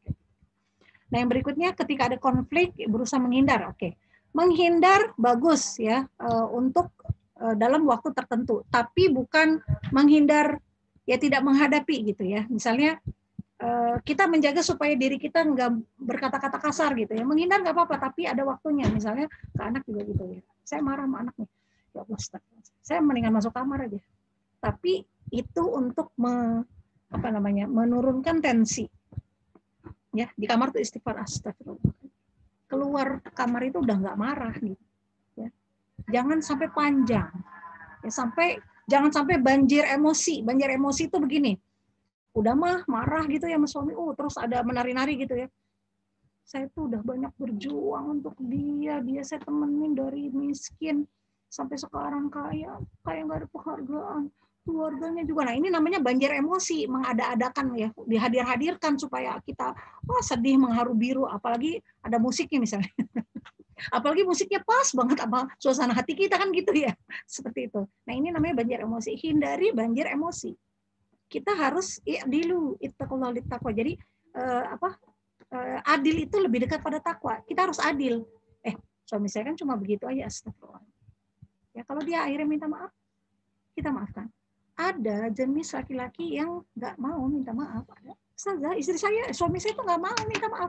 Padahal dia jelas-jelas melakukan kesalahan.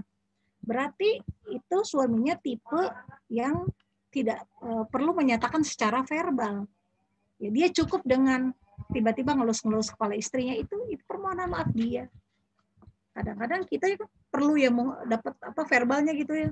Menurut saya nggak perlu. Kalau dia udah baik sama kita, tiba-tiba dia ngambilin kita minum, ngusap-ngusap kepala kita, yuk belanja yuk, gitu. Itu katakanlah itu adalah cara dia meminta maaf. Karena ada tipe-tipe laki-laki yang egosentrisnya sangat tinggi karena dia dididik begitu, pola asuh dari keluarganya begitu. Jadi pantang buat dia minta maaf tuh pantang, ada yang gitu. Nggak pernah Ustazah minta maaf. Habis itu gimana ngajak apa? Iya sih, dia ngajak belanja terus ngasih uang belanja, terus ngebeliin saya ini, itu anggaplah itu permintaan maaf dari dia. Karena mungkin mengucapkan kata-kata saya minta maaf itu buat dia tuh merendahkan, ada kayak gitu, ini pola asuh. Maka kita didik anak-anak laki-laki kita untuk bisa minta maaf. Seperti itu. Gitu ya. Nah, bagus sebenarnya kalau menghindar, tapi jangan menghindar akhirnya jadi denial, tapi hadapi gitu ya Bu ya. Seperti itu. Ya, yang berikutnya. Masya Allah. Baik, pertanyaan berikutnya. Assalamualaikum. Bagaimana dari Mariska Ajeng, bagaimana Islam memandang pandangan suami istri yang sudah sepakat, istri berkarir dan suami mengurus rumah tangga, katanya Ustazah. Jadi ada kesepakatan, mungkinnya bukan karena kondisi, tapi memang sudah bersepakat. Ya, di circle saya juga ada seperti itu ya. Kondisinya begitu, sepertinya sudah sepakat. Kita tidak ganggu kesepakatan itu. Hanya secara sunatullah, ya memang laki-laki itu harus bekerja. Ya. Laki-laki lah yang harus menanggung beban itu, bukan perempuan. Ya. Karena dia adalah pemimpin. Jadi ketika ini banyak terjadi di Malaysia juga ya, suaminya nggak kerja, istrinya kerja, dan istrinya asik dengan pekerjaan itu, gitu. Ini juga harus disadarkan. Akhirnya lupa ya, ada yang bolong-bolong tuh ketika mendidik anak gitu kan istri lebih bagus gitu ya. Nah, suaminya mendidik anak, jadi sisi pola asuh anak itu maskulin banget gitu, maskulin karena dia dipegang bapaknya. Ya. Jadi sisi femininnya nggak ada. Sementara pola asuh yang baik adalah ada sisi maskulin, ada sisi feminin gitu ya. Kecuali kalau salah satunya wafat misalnya gitu. Nah, lama-lama kan keenakan. Nih jangan sampai suami yang seperti ini akhirnya jadi malas bekerja, jatuh jadi malas. Kata Rasulullah SAW dalam hadisnya dikatakan, barang siapa lama tidak melakukan pekerjaan yang nggak bekerja, maka lama-lama hatinya akan jadi keras. Dia akan susah untuk bekerja. Saya ingat salah satu kakak saya gitu ya, ketika dia harus kena PHK, dia keluar tuh tiap hari. Ngapain? Nggak tahu, pokoknya cari kerjaan aja gitu ya. Yang penting saya keluar rumah gitu. Saya yakin saya dapat kerjaan, semua dia lakuin. Ya. Mau jadi apa gitu, pernah jadi apa sih, broker gitu ya, broker apa itu, segala macam itu dia lakukan. Yang penting halal dia bilang gitu. Yang penting saya harus keluar. Kenapa? Karena ini akan meningkatkan kehormatan, rasa hormat keluarga terhadap dia. Nggak sedikit istri-istri atau anak-anak yang tidak menghormati ayahnya karena jadi bapak rumah tangga. Akhirnya apa? Sisi maskulinnya turun gitu. Tidak ada izah ya, tidak ada proudnya, tidak ada harga dirinya di mata anak-anaknya, jadi kayak diremehin. Jadi ketika bapaknya ngomong dicuekin gitu. Ya. Ini yang dikhawatirkan jadi kebalik. Ya, secara syariat laki-laki itu bekerja, ya ibu itu di rumah. Tapi kalau suaminya ridho, istrinya bekerja, nggak ada masalah. Ya. Bekerja aja. Saya pun sekarang bekerja, tapi part time. Saya nggak pernah mau full time ya, karena saya pengen ada waktu untuk anak-anak dan dakwah. Ya, tapi saya bekerja seminggu tuh cuma 2 kali.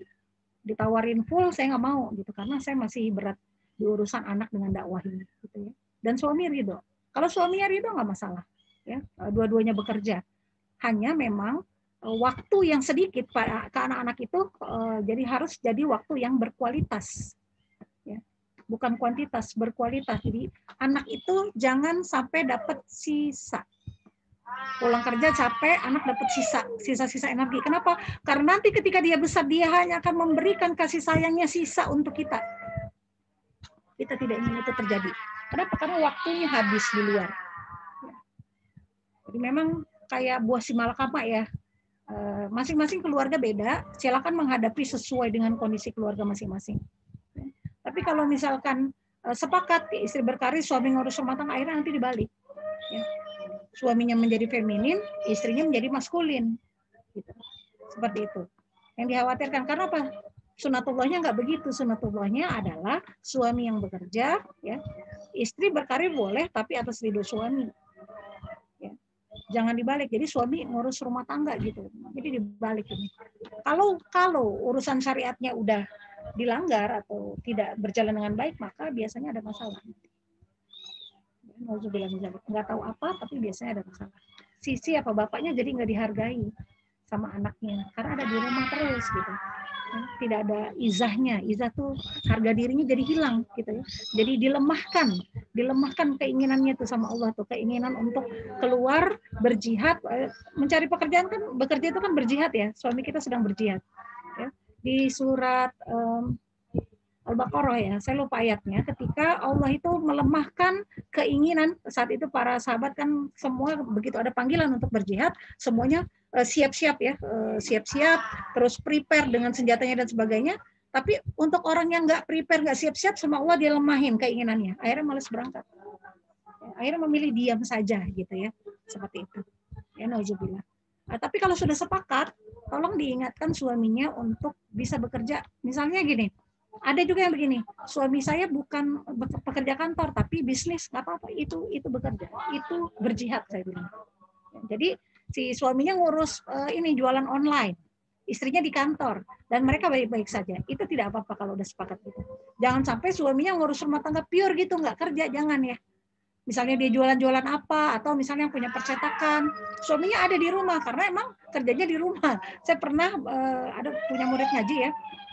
Ini kok suaminya di rumah mulu, Mbak, suami kerjanya apa? Dia bos, Bu. Oh, Masya Allah gitu ya. Karena bos nggak harus datang ke kantor. Jadi dari rumah, Masya Allah gitu ya. Nggak apa-apa kalau gitu. Kira-kira gitu ya. Yang berikutnya, yang terakhir, sepertinya ini pertanyaan terakhirnya Ustazah sudah 17.20 mungkin ya. Ustazah, apakah kalau istri habis marah-marah sama suami harus minta maaf secara verbal kepada suami atau bisa melakukan hal lain yang membuat suami ridho kembali? Ya, saran saya adalah sebaiknya minta maaf. Memang ini berat, tapi sebaiknya minta maaf supaya dia ridho. Karena akan kesulitan kita kalau melakukan ibadah atau pekerjaan lain kalau suami tidak ridho. Karena ridhonya Allah, ridhonya suami juga adalah ridhonya Allah juga. Gitu ya. Karena suami itu imam kita. Dan kenapa tadi saya katakan dia menanggung dosa kita kalau kita melakukan kesalahan, dia tidak menasehati. Berat ya, nanti di hadapan Allah dia yang akan ditanya. Maka saran saya kalau kita habis marah-marah, minta maaf. Nah, saya biasanya juga begitu, setelah saya kesel gitu ya, ya maafin saya ya. Di momen-momen tertentu ya,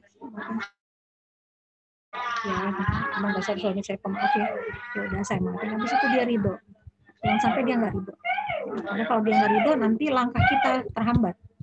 Kita khawatir ketika mau melakukan apa-apa karena ada orang yang tidak ridho, misalnya suami kita, maka jadi susah gitu. Allah juga nggak, ya, kira-kira gitu. Perlu secara verbal, menurut saya perlu verbal. Karena suami nggak bisa menerjemahkan, laki-laki itu tidak bisa menerjemahkan begitu saja perasaan perempuan. Dia tidak pandai. Dia tidak pandai menerjemahkan, maka kita harus verbal, ngomong. Bahkan ada masalah pun kita harus ngomong. Saya tuh nggak suka begini. Saya tuh nggak suka kalau kamu gini, gimana dong? Gitu. Tapi bahasanya tidak menyudutkan ya. Nah, terus dengan saya tuh kayak gini ya, gimana dong caranya supaya saya nggak kayak gini gitu ya. Minta saran dari dia. Ya mungkin itu ya Mbak. Wallahu a'lam bishawab.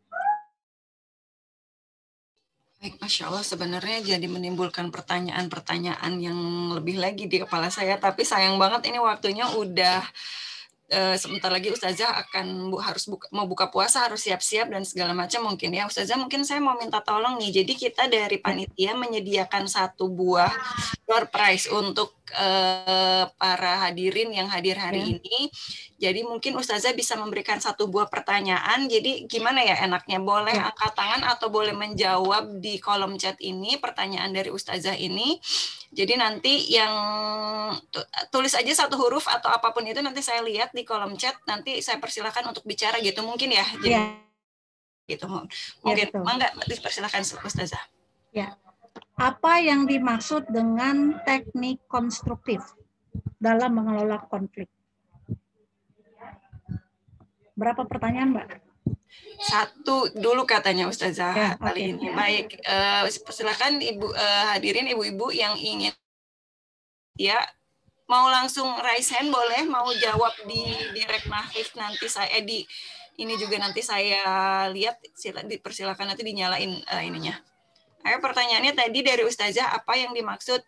Boleh nyontek catatan enggak? Jangan dong. Ini Oke, ada nih Ustazah yang menjawab di kolom. Mbak Rina mau langsung bicara, mungkin kalau mau nanti coba saya langsung ini ya. Ada yang menjawab nih, nggak jadi co-host, tapi jawabannya Mbak Rina di sini menyepakati cara menyelesaikan masalah Ustazah dari Mbak Rina jawabannya karena saya nggak bisa. Terus ada yang pertama itu, terus jawaban yang kedua ada juga berkomunikasi dengan cara tidak menyakiti pasangan. Yang Mbak Tineke. Jadi yang pertama dari Mbak Rina jawabannya adalah menyepakati cara menyelesaikan masalah. Terus yang kedua Mbak Tineke menjawab berkomunikasi dengan cara tidak menyakiti pasangan. Ada lagi yang menjawab dari Ajeng, teknik berbicara dengan tenang dan memasukkan humor. Yang ada lagi Bu Ike menyelesaikan masalah tidak saling menjatuhkan. Mana yang paling tepat Ustazah dari keempat ini mungkin ya? Ya. Yang mendekati itu Mbak Mariska Ajeng. Oh, Mbak Mariska Ajeng, Masya Allah. Selamat Ajeng ya, barakallah dapat keadaan. Nanti mungkin dikontak atau dikontak oleh panitia mengenai teknik konstruktif, yaitu teknik berbicara dengan tenang dan memasukkan humor. Baik, Masya Allah, nggak kerasa ya waktu yang dari tadi sekitar 15.30 waktu Indonesia dan sehingga sekarang 17.30 banyak sekali yang bisa kita ambil. Mungkin sebelum acara ini ditutup, apakah Ustazah bersedia juga satu paket komplit untuk membacakan doa bersama? Silakan Ustazah. Bismillahirrahmanirrahim. Mari Ibu rahimakumullah kita sama-sama berdoa memohon kepada Allah supaya apa yang kita lakukan hari ini Allah ridho ya. Auzubillahi minasyaitonirrajim. Bismillahirrahmanirrahim. Alhamdulillahirabbil alamin arrahmanir rahim maliki yaumiddin. Iyyaka na'budu wa iyyaka nasta'in ihdinas siratal mustaqim siratal ladzina an'amta 'alaihim ghairil maghdubi 'alaihim waladdallin. Bismillahirrahmanirrahim. Hamdan syakirin hamdan na'imin hamdan ni'amahu wa yukafi mazidah. Ya Rabbana lakal hamdu kama yanbaghi li jalali wajhika wa 'azimi sultanik. Raditu billahi rabba wa bil islami dina wa bi Muhammadin nabiyya wa rasulah. Bismillahirrahmanirrahim. La yadurru ma ismihi syai'un fil ardi wa la fis sama'i wa huwas samiul alim. Allahumma ahillahu alaina bil amni wal iman was salamati wal islam wat taufiqi lima tuhibbu wa tarda rabbuna wa rabbukallah. Ya Allah, ya Rahman, ya Allah, mohon hadirkan awal Ramadan ini untuk kami dengan penuh keamanan dan penuh keimanan, ya Allah. Dan dengan penuh keselamatan dan dalam keislaman. Dengan taufik, ya Allah, agar kami bisa melakukan yang Engkau sukai dan Engkau ridhoi, ya Rabbal Alamin. Rabbana zalamna anfusana wa illam taghfir lana wa tarhamna lanakunanna minal khasirin. Rabbana la tuzigh qulubana ba'da idh hadaitana wa hab lana min ladunka rahmah innaka antal wahhab. Rabbana dunya hasanah wa fil akhirati hasanah wa qina adzabannar wa qina adzabannar wa qina adzabannar. Subhanaka rabbika rabbil izzati amma yasifun wa salamun ala mursalin walhamdulillahi rabbil alamin. Jazakallah khairan Ustazah atas kehadirannya, atas waktunya, atas ilmunya yang bermanfaat. Semoga Allah mendapatkan barokah bagi Ustazah dan sekeluarga juga pada hadirin sekalian sudah hadir. Mungkin sekalian kita tutup aja. Kami ucapkan terima kasih kepada saudari-saudari kita di seluruh penjuru Jerman maupun yang ada di Indonesia ataupun di Malaysia. Mungkin tadi ada yang bilang dari Malaysia. Terima kasih banyak sudah hadir. Semoga kajian ini bisa bermanfaat bagi kita semua dan Allah menambahkan ilmunya juga bagi kita, terutama bagi ustazah yang sudah berbagi ilmu kepada kita. Kami dari panitia memohon maaf jika ada kesalahan atau ada kekurangan dalam rangkaian acara ini. Dan sekedar info juga, hari Senin tanggal 19 April insya Allah adakan acara juga bersama Ustazah Asyah Dahlan pukul yang sama. Nanti mungkin nantikan aja di acara yang di waktu yang sama, cuman mungkin nanti linknya bisa kita share. Dan oh iya, mungkin nanti filenya kita boleh minta ya, file yang nanti PDF yang Ustazah tadi kirim, yang Ustazah ini. Betul. Nah, ini ada meeting ID untuk pertemuan hari Senin nanti. Mungkin bisa dicatat atau dicatat dan kemudian dimasukkan ke dalam kalender untuk menambah lagi ilmu yang bermanfaat. Insya Allah. Baiklah, tidak berlama-lama lagi. Kami memohon maaf dari panitia yang benar datang dari saya pribadi sebagai moderator hari ini, dan panitia juga memohon maaf. Dan mari kita ucapkan istighfar sebanyak-banyaknya. Astagfirullah. Dan kita tutup dengan doa penutup majelis. Subhanakallahumma wa bihamdik, asyhadu an la ilaha illa anta. Wassalamualaikum warahmatullahi wabarakatuh. Sampai bertemu lagi kajian berikutnya. Assalamualaikum. Ya, itu saya mau salam-salam itu sama Mbak Ika.